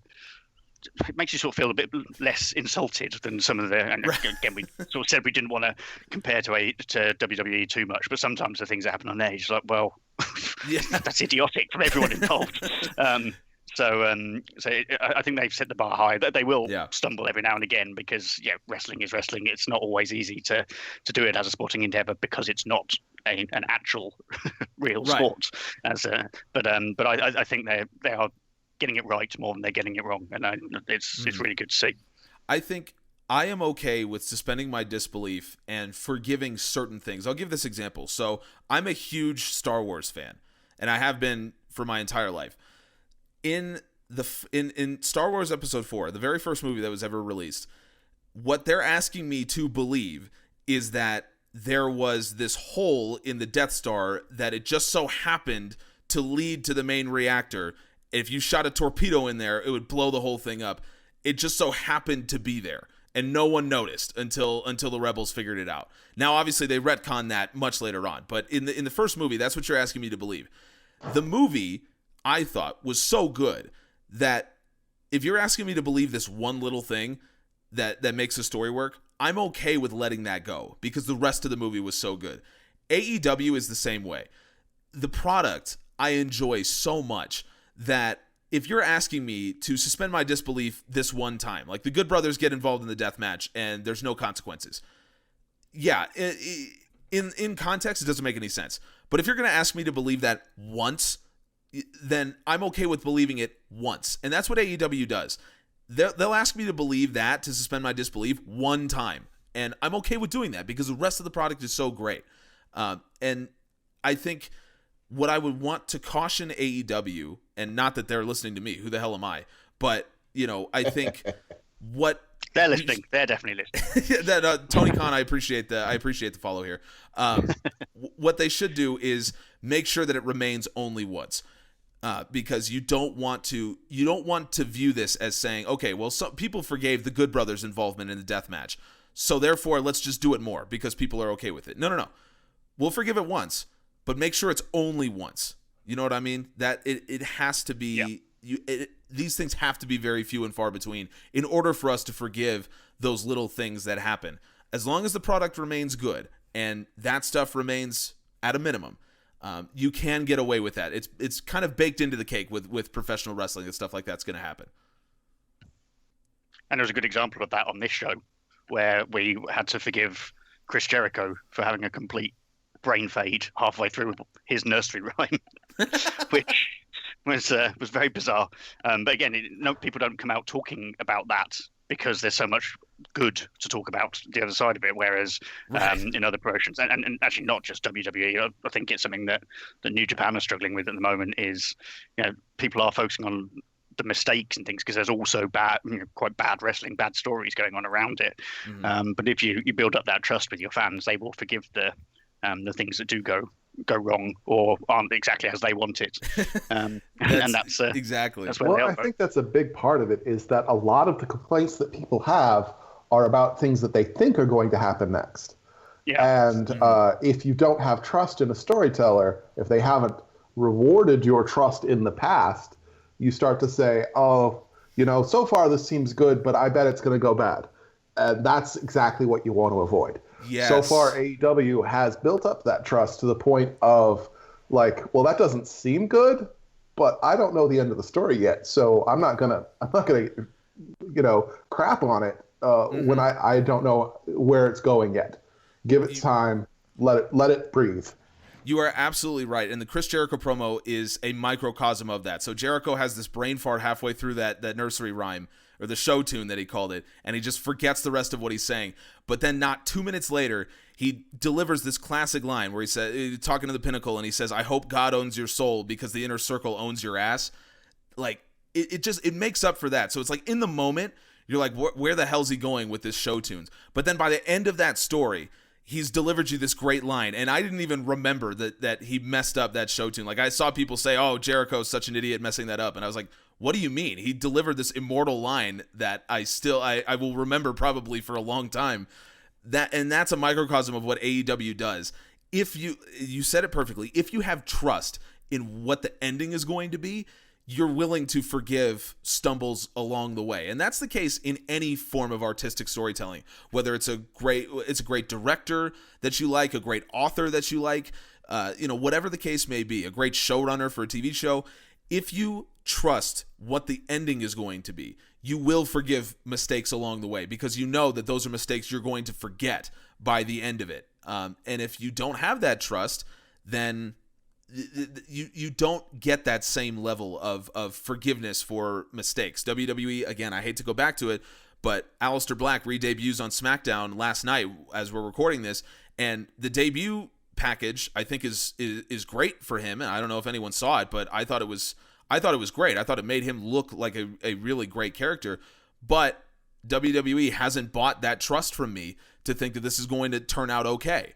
So all I'm thinking watching this thing is, yeah, this is great, but where is this going? How are they going to mess this up? And that's something that as of now, I don't think AEW has given us any cause to believe. Yeah, and I think that it's not just that you'll forgive stumbles or forget them, but that sometimes you have to realize that not knowing the end yet, that might actually make sense, or more sense than it seems to make right now. Well, and the other thing with those stumbles is that AEW are actually quite good at building them into storylines. So, in fact, with Chris Jericho, they did this from last week where he stumbled in his joke about Wardlow. And then this week's show, Wardlow was saying, oh, I heard you stumbling while you're mentioning my name. It's because you're scared of me. And I suspect they'll do something similar again next week.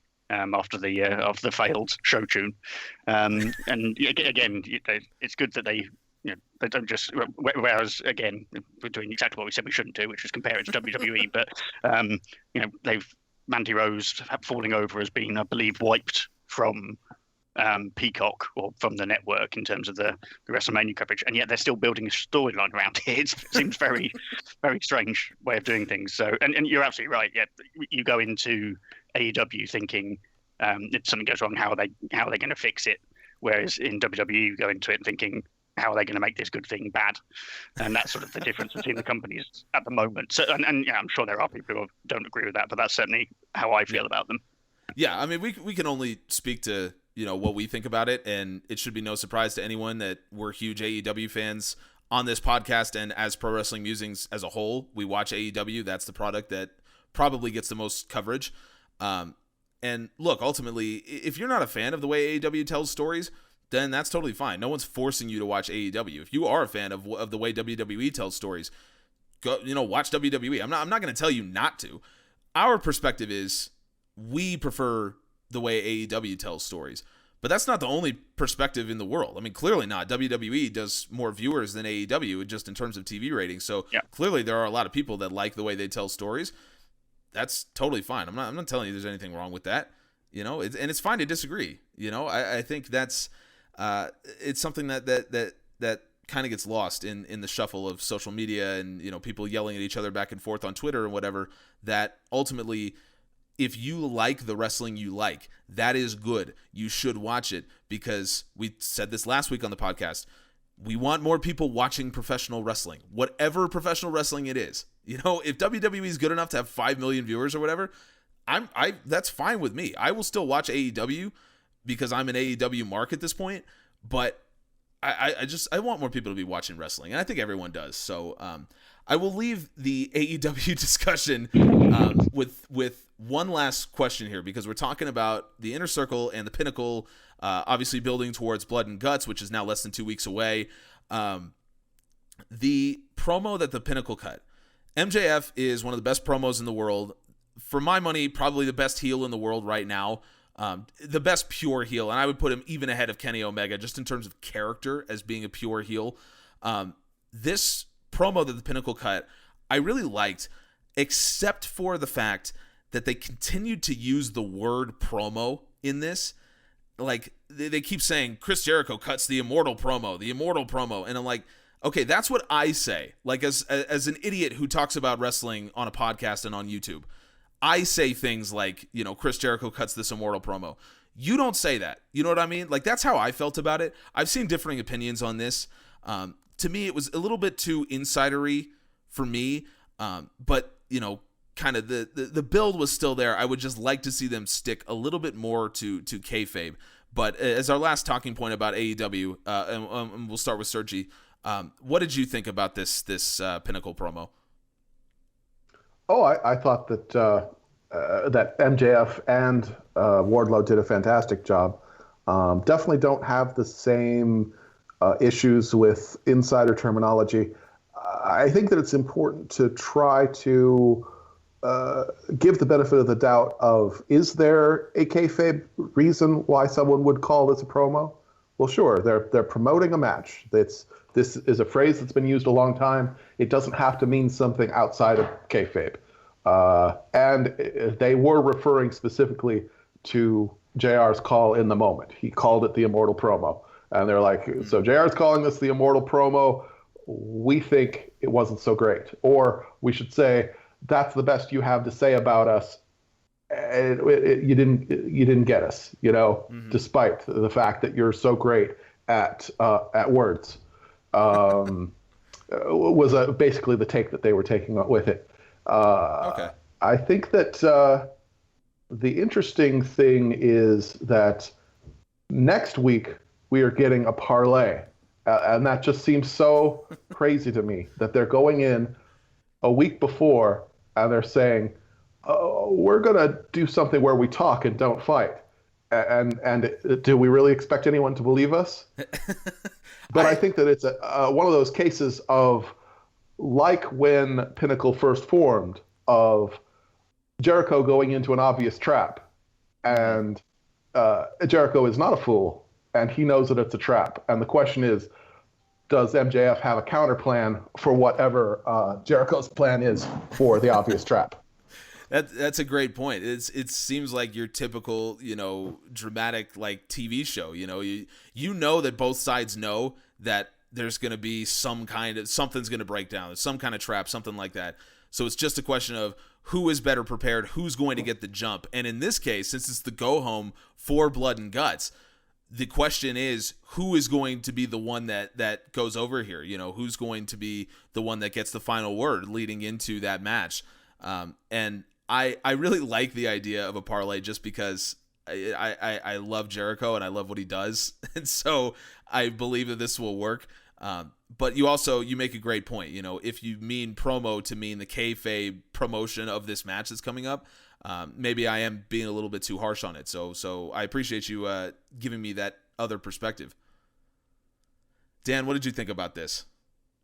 I loved the MJF and Wardlow, particularly Wardlow. Actually, I mean, obviously MJF, we know how good he is on the mic, but seeing Wardlow speak like that was great. Made him look even sort of more terrifying, to be honest.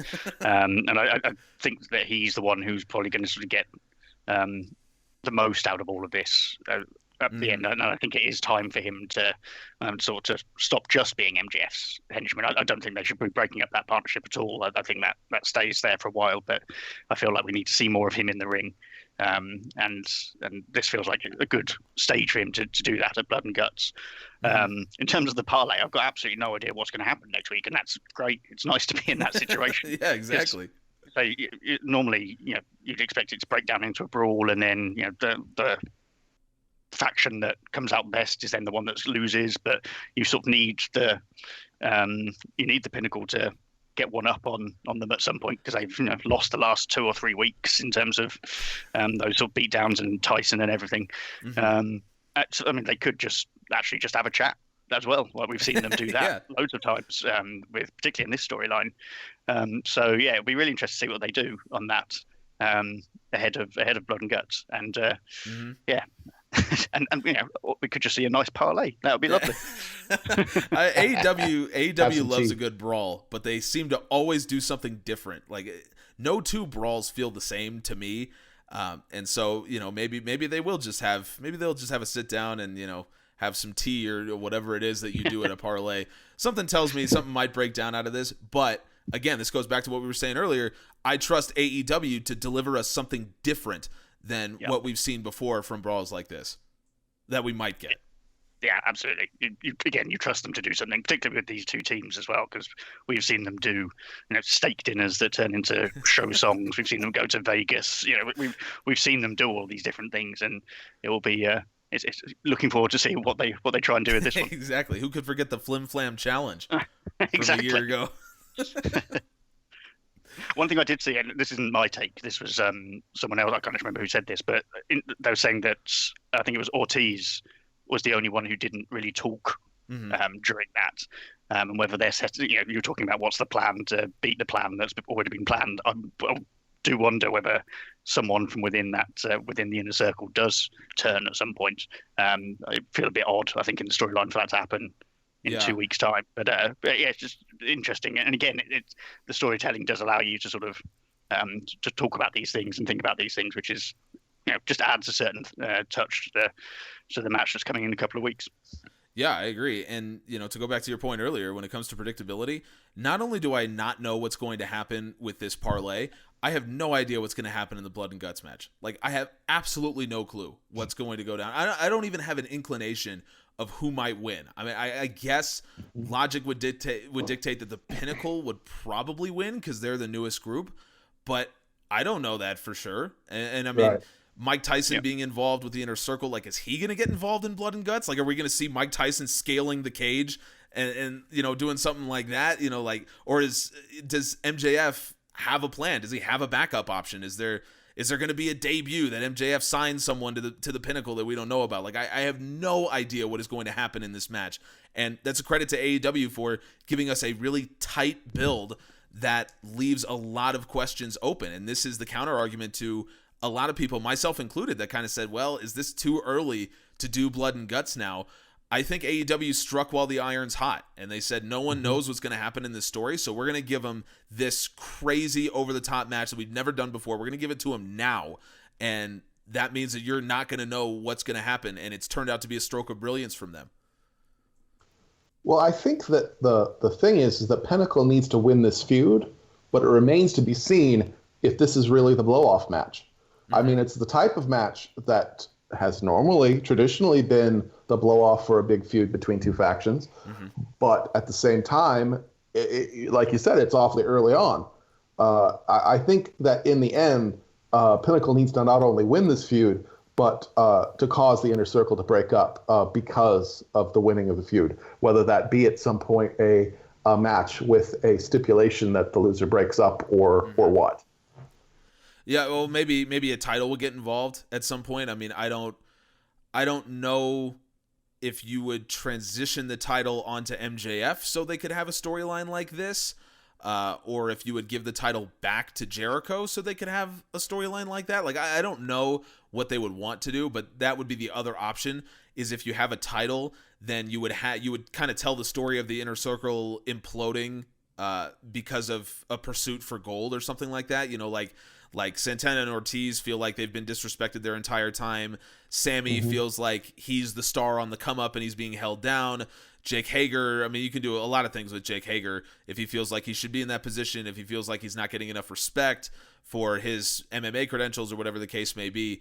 So I think there are multiple ways you could facilitate an Inner Circle breakup, and you should do it, in my opinion, with Jericho continuing to be the babyface, mostly because I want to see Chris Jericho on commentary.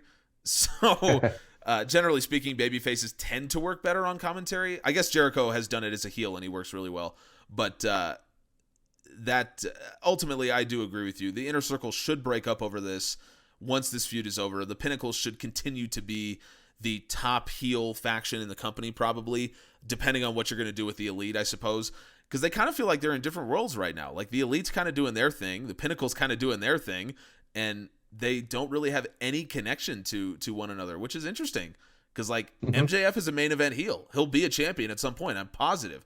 So to have him completely separated from the entire Elite and their world champion, Kenny Omega, and to have two of the best tag teams in the world, Proud and Powerful and FTR, be totally separate from the Young Bucks and the Elite. To me, eventually that is going to have to stop. But right now, AEW has done a great job with doing that.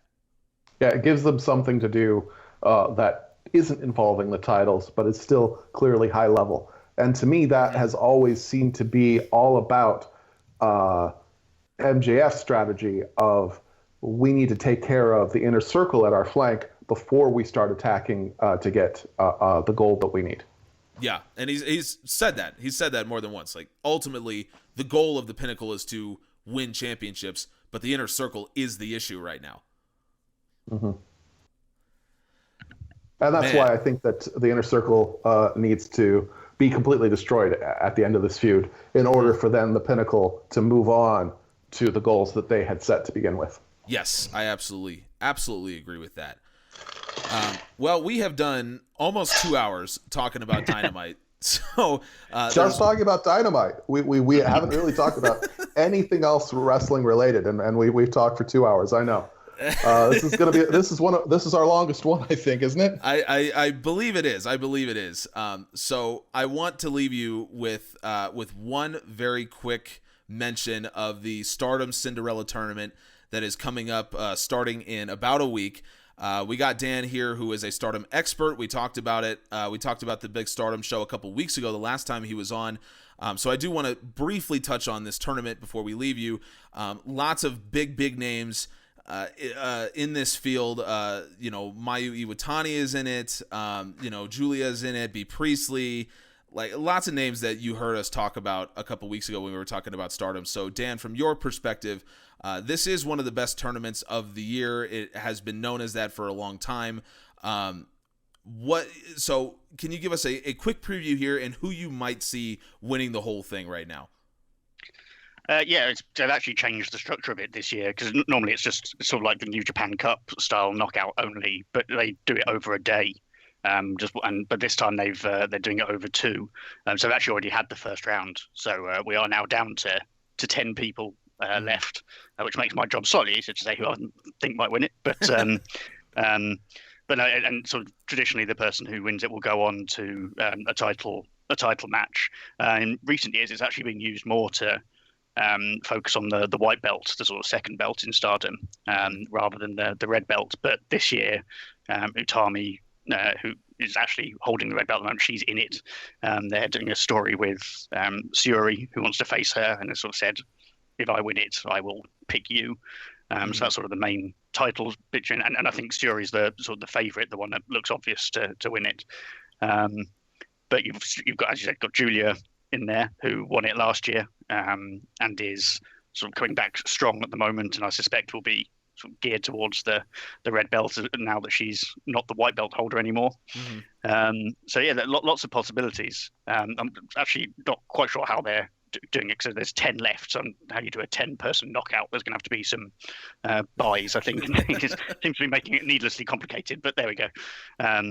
No, but again, I think it's on Friday, the show, where we'll see the winner crowned, and yeah, I think it'll be a really good show. It tends to be. Go ahead, sir. Yeah, absolutely. And and you know, it's got some prestigious winners, as Mayu Iwatani won the first two. Tony Storm, I think, has won it, and Momo Watanabe as well, and then obviously Julia last year. So it tends to be sort of pretty big names who do to win it and then go on to do good things. So yes, we'll see who comes out on top in this one. Yep. And I don't have anything to add about Stardom, not something that I follow, but it just occurred to me that there's one thing besides Dynamite and Stardom that we really ought to talk about: Rebellion. Okay. Oh, that's true. Yeah, Rebellion's coming up. Yeah, and just tomorrow night, the Impact Championship and the AEW Championship are on the line. I haven't been watching Impact, but I have been watching the 5 Ways to Win with Mauro Ranallo talking about strategies. His perspective is really great. He talks about wrestling kind of a lot of the way that we do, in terms of taking it seriously within its own context and talking about people's strategies and the different aspects of what makes a match happen and how they work. And also I watched a little bit of the press conference and hearing Tony Khan and the Canadian fellow, I forget his name. Scott D'Amore talking about their about what the rules are and how this is not something that, like, well, it has to end in some nonsense, because how can someone be both champs? It's like, no, we have worked it out how at the end of this, one person will hold both titles and will be in both rosters as the champion of each show. And will defend them separately on each show. Or at least that's the gist that I got from what they were saying about how it will work. That's what I've been getting as well. Starting after Sunday, unless something surprising happens, starting after Sunday, Kenny Omega, or who knows, maybe Rich Swann, will be a regular defending the title on each of those 2 shows. Yeah. So and that's really interesting. I agree with that. I want to take one angle on this, because obviously this podcast is getting really long at this point. But the angle that I want to take is what we've discussed previously, which is that in AEW there's so much unpredictability involved that makes every match really fun, because you don't know who's going to win. I mean, these 2 title matches on this past Dynamite, there were legitimate points where I thought both titles were going to change. So it's a credit to the way AEW books. However, there is no possible way that Rich Swann wins the AEW World title. I mean, it's just not possible, because from AEW's perspective, Rich Swann has never been on the show. They've never promoted this event. Don Callis mentioned it in passing on this last episode of Dynamite, but like the commentators don't mention it. Like, this event is like almost nothing to AEW. And yet their world champion is fighting for his belt on this show. Now, I want one of you guys, if you have a different opinion on this. I personally don't get why AEW is in an angle like this when they're not going to acknowledge it. Like, wouldn't your world champion putting his title on the line in a title versus title match with another major company's world champion, wouldn't that be a huge deal? Like, wouldn't you want to talk about that all the time? And AEW has mentioned it once, whereas that's the main event angle in Impact right now. Like, I don't get what AEW's strategy here is with this, because it doesn't seem to buy Kenny Omega anything. If he becomes Impact World Champion, who the hell cares? AEW hasn't told me I should care. Now, me as a wrestling fan, I care, because I sometimes watch Impact. But as just an AEW fan, I don't, because they haven't told me to. So maybe you guys have a different perspective on this. We'll start with Dan. I really don't know why I should care that much about this, or why I should believe anything other than Kenny Omega's going to walk out as AEW and Impact World Champion. Yeah, I completely agree on that. It feels like we're a long way from where we were when Omega won the belt with Callis and went to Impact the next day, and it felt exciting that we were going to see all these dream matches between the two, and it hasn't worked that way particularly. I know we have seen some crossover, but not a huge amount. And as you said, certainly not coming the way of AEW.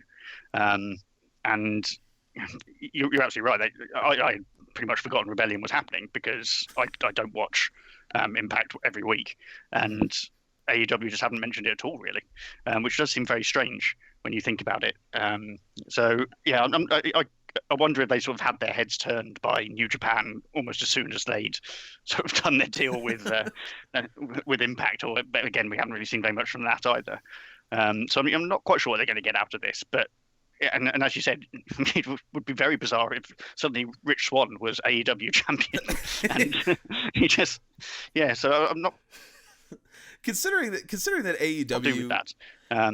There's confusion because Impact has two belts anyway, doesn't it? At the moment, I believe like they have sort of two world title belts which were merged together. So I do wonder if Rich Swann loses one of them and then keeps the other one. I'm not quite sure what happens with that. So yeah, it would be very. I mean, I certainly will watch that match. I think it'll be a great match because the two of them have worked well together in there, and the brief times they've been together so far. Yeah, I think Impact's build good match, but yeah, I agree. I don't quite see what we're doing with this at the moment in terms of the link between Impact and AEW. Impact's build of this match, I think, makes it a little bit more of a fair contest. If you watch Impact, if you watch the press conferences and things like that, it makes it a little bit more from their perspective. Like maybe Rich Swann will win this because from their perspective, like that's their champion, so you don't want to lose their championship to another brand. But from those of us who watch AEW, I mean, we just have to talk facts here. AEW is a bigger company than Impact right now. They do a lot more TV viewers. They're on a bigger TV station. So, it from our perspective as AEW fans, if you had just been watching AEW, you wouldn't even know that Rebellion is this Sunday because they didn't even say that. They didn't have a graphic. They had nothing. So imagine as an AEW fan watching this incredible angle with Moxley and Kingston driving a truck into the Elite's trailer, which we didn't even talk about on this show, but that was excellent. Imagine watching that angle. And then next Wednesday, Rich Swann is suddenly the champion. Like it's not it's not possible for them to do it. It cannot happen. Yeah, I completely understand where you're coming from. I definitely see how it seems unlikely. It would be really, really unexpected. It would be quite a shock to the system. I don't think that that's necessarily bad. It seems super unlikely, but I like to keep a little bit of hope. Just to make the watching of it more entertaining. I think that when you say that AEW has these unpredictable matches, I think that maybe we are overhyping that. AEW has very clear tiers. There are lots of matches where you're very aware of who's going to win, and that's fine. I think that the two title matches this week were a couple of those cases where very rarely you see two guys that really are on the same level or seem to be getting to the point where they're on the same level where it's like, oh, geez, we might see a title change on a Wednesday. But it wasn't really that surprising that there were no title changes. It would have been a little bit of an upset, just not as big of an upset as if it had been JD Drake getting an upset. That would have been massive. As far as the difficulty understanding where AEW is coming from on this one, I agree that it's difficult to understand, or I'm not clear on where they're going with this, but it's where that trust comes in. I trust their storytelling. I know that they may be under certain constraints because they're telling a story with another group and they have to agree.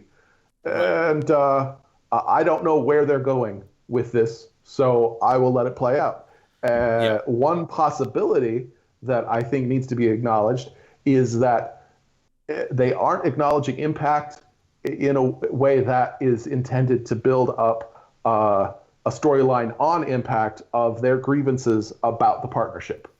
Specifically, Tommy Dreamer has been talking about his doubts about how this is going to all work out, talking about how he sees this as a hostile takeover. He sees this as something that's going to go badly, and the AEW not acknowledging them plays into that storyline. It is. Are you very pitching possible. an invasion angle? Yeah. Possibly. Very Vince Russo. Hopefully better than that, but Yeah. it does seem like it's possible that this is, like 4D chess being played by AEW, that, eventually the goal is, to bring Impact over and have more people watching Impact because of the influence that AEW has over a significant portion of wrestling fans that right now Impact does not have access to. But, and no pun intended there, because Impact shows up on the Access channel on TV. But I do think this feels to me like they pulled the trigger on what was a massive moment. Like Don Callis announcing that you'll hear from Kenny Omega on Tuesday on Impact is a huge moment. And it was, there was so much conversation about the Forbidden Door being kicked down, and then Kenta shows up on AEW, and FinJuice are now tag team champions on Impact, and all this kind of stuff. So it feels like they pulled the trigger on that and then realized, hey, we actually can't do all that stuff right now.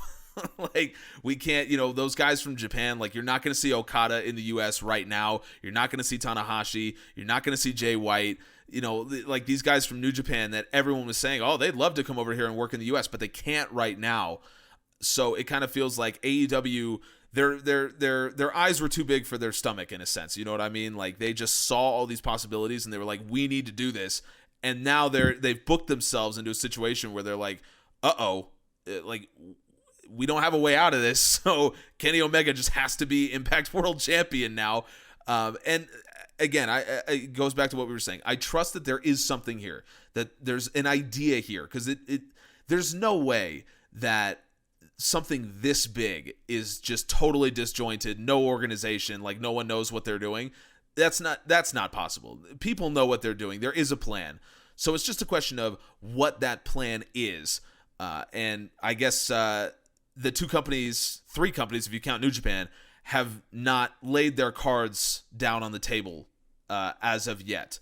So when they do, then I will pass judgment about what exactly this whole partnership looks like now. Well, I wonder if sorry. I can say, I wonder if the G1 and the Best of Super Juniors will be a good sort of time to see some of those opportunities, whether people from both Impact and AEW will go across for those tournaments, obviously if they can, considering everything that's going on. But that might be an interesting sort of way to start that off again, that whole if Ray Phoenix shows up in Best of the Super Juniors, I will buy a New Japan World subscription for life. I will never unsubscribe just for that. Well, and that kind of comes around to what I was going to say, was that you may see Kenny Omega as Impact Champion as being booked in the corner, but I think that a big part of it is that Kenny Omega as Impact Champion sells Impact pay-per-views, and they want to prove that in order to say, this is what we can bring to other partnerships as they continue to try to build partnerships with promotions around the world, including NJPW. That's actually a really good point. Like, it may just be a long-term thing. I mean, let's be real. If Kenny Omega wins the Impact World Championship, I will probably tune into Impact next week, and I may very well buy Rebellion so I can see it. And maybe that's what they're going for. It's kind of like, it's one of those things where I understand if you're an Impact fan now, and I know several, that they're kind of saying, like, oh my God, like these AEW guys, they're coming in and Kenny Omega's going to be our world champion. And they're kind of resentful of it because they're like, I'm an Impact fan. I'm not an AEW fan, that kind of thing. But in the long term, a year from now, if Impact is doing bigger ratings, if they're selling more pay-per-views, if New Japan guys are showing up more on that show and all that, are we going to remember that there was kind of a weird build to Kenny Omega becoming the champion? No, not really, because ultimately Kenny Omega is still, I believe, AAA Mega Champion right now. They barely mention that, but it means that AAA probably gets more viewers because Kenny Omega is their world champion. And it blends into this story where Kenny Omega is supposedly the greatest wrestler of all time. That's, in storyline, and in my opinion, that's true. But ultimately, Kenny Omega is a draw. When he is your world champion, people watch the product. And I think that may be the long-term focus for Impact, is saying, look, we'll hot shot the belt on Kenny Omega right now because people will watch Impact if Kenny Omega is the world champion. And actually, again, going back to what we were talking about earlier in terms of, old school thinking to a certain extent, we're coming at this from a sort of history of wrestling promotions trying to put each other out of business completely, and trying to, even when they are entering into agreements, trying to screw each other over, that sort of thing. Yeah. Maybe that's just not the case here. Maybe, as you said, there is a longer term plan from Impact, and this has all been planned out step by step, and there is a wider story, and they're all working together. It's not beyond the realms of possibility that not everyone is as power hungry as certain other people in the wrestling industry. So perhaps we, as I said, need to trust it a bit more.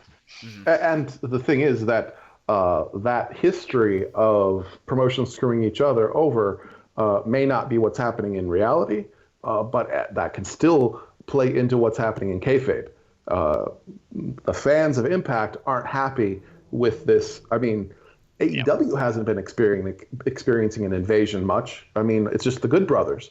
But if you're an Impact fan, you feel invaded. Right. And that's a story within Impact. And it adds to the heel heat for Omega. As great as he is, he's not from Impact. He's not one of ours. And so that just makes him a more hateable heel for the Impact fans. Yeah, I think the question is, it's a fine line, because what you sell pay-per-views on is a heel that you hate in kayfabe but like to watch in real life. So the fine line you need to walk is making sure that Kenny Omega is this despicable heel that everyone hates in kayfabe, but you still are interested enough to buy the pay-per-views and watch Impact to see him. And so my concern is that they're on the wrong side of that, where Impact fans are saying, I legitimately hate Kenny Omega and AEW for doing what they're doing, and so now I won't watch the product. I'm not saying that's what's happening. I'm just saying that's a concern, potentially, especially from Impact fans. And I will say this as well. In the history, as Dan mentioned, of wrestling promotions competing against each other, that's what businesses do. They compete, and so by competition, one of them wants to have all of the market. But I do think when you look at the height of competition between WCW and WWE,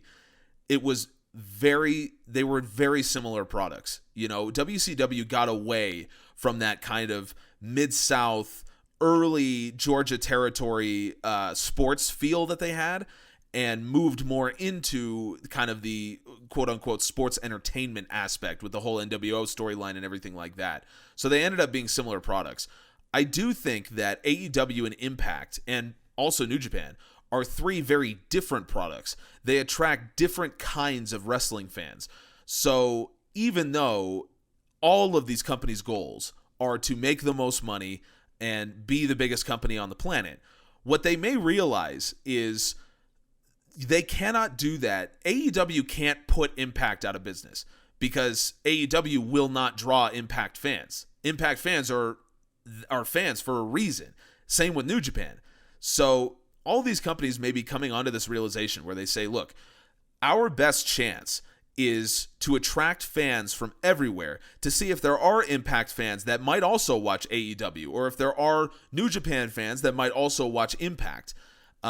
And the way to do that is not to be antagonistic, but rather to show the qualities of all these individual styles of wrestling to these fans, to try to bring them into the product. And to their credit, as far as Impact, I certainly watch Impact more now than I used to, considering the fact that I used to never watch Impact, and now every so often I will watch Impact. And if Kenny Omega is their champion, I might watch it every week. You know what I mean? So maybe that's the strategy. And if that is the strategy, I guess I can't argue with the results at this point. This is where we smash cut to 12 months from now, and Johnny Swinger is IWGP champion, and we all start thinking, oh no, disaster. Oh my lord! Yeah, but are we in the darkest timeline? We can't know yet. But I think that that wrestling fans have a tendency to misunderstand how competition works because of the history of WWF and WCW. Mm-hmm. The ending of that was so unusual that, you know, in the sense of Coca-Cola and Pepsi would love to put each other out of business, but they know it would never happen.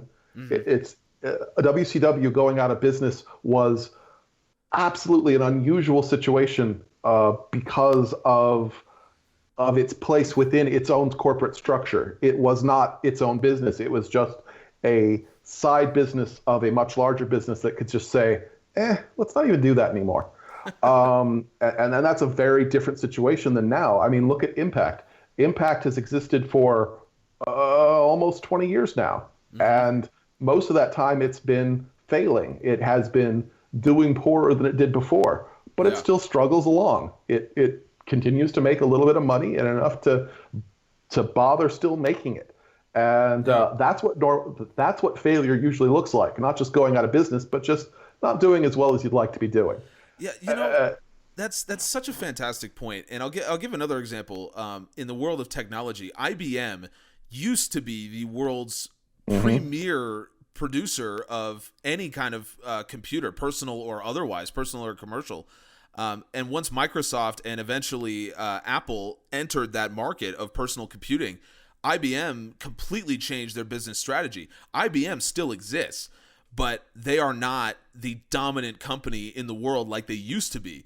And so that is more typical of what we see with competitions. You're absolutely right. It's very rare that businesses just go under completely and just disappear unless something crazy happens in the market. So Blockbuster is an example. It goes under because something insane happens in the market that totally changes the way we consume media.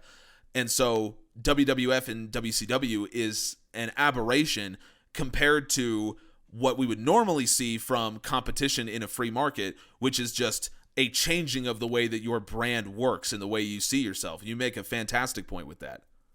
Yeah, I mean, and the case of like a Blockbuster, it's not that the Blockbuster's big competition took the whole market and they went out of business. It's that the market was gone. WWF and WCW was very unusual in the fact that they had two major brands of one type of thing. And that type of thing is still popular, maybe not quite as popular, but now there's only one brand.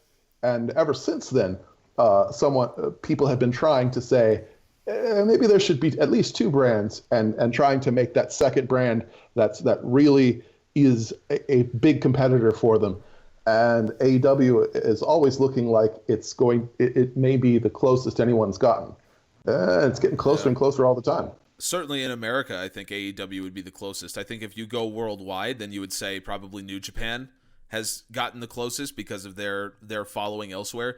But certainly in the States, and I guess you could say in the West, because half of our writers at PWM are from England or Australia or elsewhere in the UK, whatever. AEW English-speaking world. Yeah, exactly. Thank you. AEW's gotten as close as anyone in the English-speaking world has gotten, I feel like. Yeah, definitely. Man, that was quite a discussion, gentlemen. Thank you so much. Thank you so much for that went super long. I guess we all had a lot to say today. Well, it was a great episode of Dynamite. It was. And there's stuff we didn't even talk about. Like I said, we didn't talk about the Moxley-Kingston whole thing and the fact that I feel like those two guys should just get their own sitcom at this point. For sure. We didn't talk about that. Like there's stuff we didn't even touch on in this show, which is a credit to the depth of AEW and the number of angles and matches they can put on that really catch our attention. Yeah, absolutely. When you can talk for so long about a show, that's normally it should be considered a good thing, and that's certainly where AEW are at the moment. For sure. Yeah, you're absolutely right. Did everybody feel like we had a lot of good content? It's not going to feel what's the word I'm looking for? Bloated. I mean, we can make cuts if necessary. Well, I guess that's for everyone listening and watching to decide. I'd say you put it together, Griff. So if there's anything that's like we rambled on a little too long about this, feel free to cut it down. But if you think that a 2-hour show is something people are willing to listen to, I enjoyed having the conversation. So perhaps people will enjoy hearing it. Well, you know what? That's all you can ask for. And I will make one final connection to AEW as a whole. Because you said it all right there. We enjoy having this conversation. So the idea is that if we like it, then people listening will also like it. With AEW, that's the feeling that you get. Everyone in the company likes being there. They enjoy being part of it, and they enjoy wrestling. And so I get this feeling that me as a wrestling fan, I am watching a lot of people who just love they love professional wrestling. And it draws me in because they want me to be there, and I want to be there. They want to be there, and that energy is contagious. It's not something that you can define with words, but you can feel it as you're watching. And with AEW, I do feel it. Oh, I hear you. Who's having more fun than Alex Abrahantes right now? Exactly. I don't know if there's anyone having more fun than him doing what he's doing, and I'm having a lot of fun watching him. Is that a coincidence? I don't think so. No, absolutely. You're absolutely right. Well, all right. Well, we've been all sitting here tied to our computers for as long as I think any of us can stand. You guys have a great day. Right. That is absolutely right. One quick thing, Sergi, tell the people where they can find you. Oh, we're still doing the thing? Of course we're doing the thing. This was the afterwards thing. This is Sergi Alderman. You can find me on Twitter, and you can also find me by going to Pro Wrestling Musings and searching for Styles Makes Fights columns, which I put out just about every week. Dan, please tell the people where they can find you. Dan apparently doesn't want the people to know where they can find him. Yep, that's all right. I'll tell the people where they can find Dan. They can find Dan over on ProWrestlingMusings.com, where he does a lot of great work for us writing over there. You can also find him on Twitter at Wrestling Rhymes, because as he says, sometimes you need a little poetry in your wrestling. So I'm sure that if you ask him, he will give you a very detailed breakdown of the Chris Jericho nursery rhyme, because that is what he specializes in. It is, isn't it? That's what I'm saying. I'm actually a little disappointed that we didn't get his full breakdown of the nursery rhyme. But if you ask him nicely on Twitter, I'm sure he'll give it to you. I am Griff from GA. You can find me on YouTube over on General Admission Wrestling. And also, while you're there, if you're not already, check out the Pro Wrestling Musings YouTube channel. We got lots of good stuff going up, including why Samoa Joe needs to be in AEW like yesterday. So if you want to know why that is, go check out our YouTube channel. Of course, subscribe, give us a 5-star rating on Apple or Spotify. If you made it this far, thank you so very much for doing that. We really appreciate all the support that everyone gives us with all of our projects. We will see you next week. We appreciate you.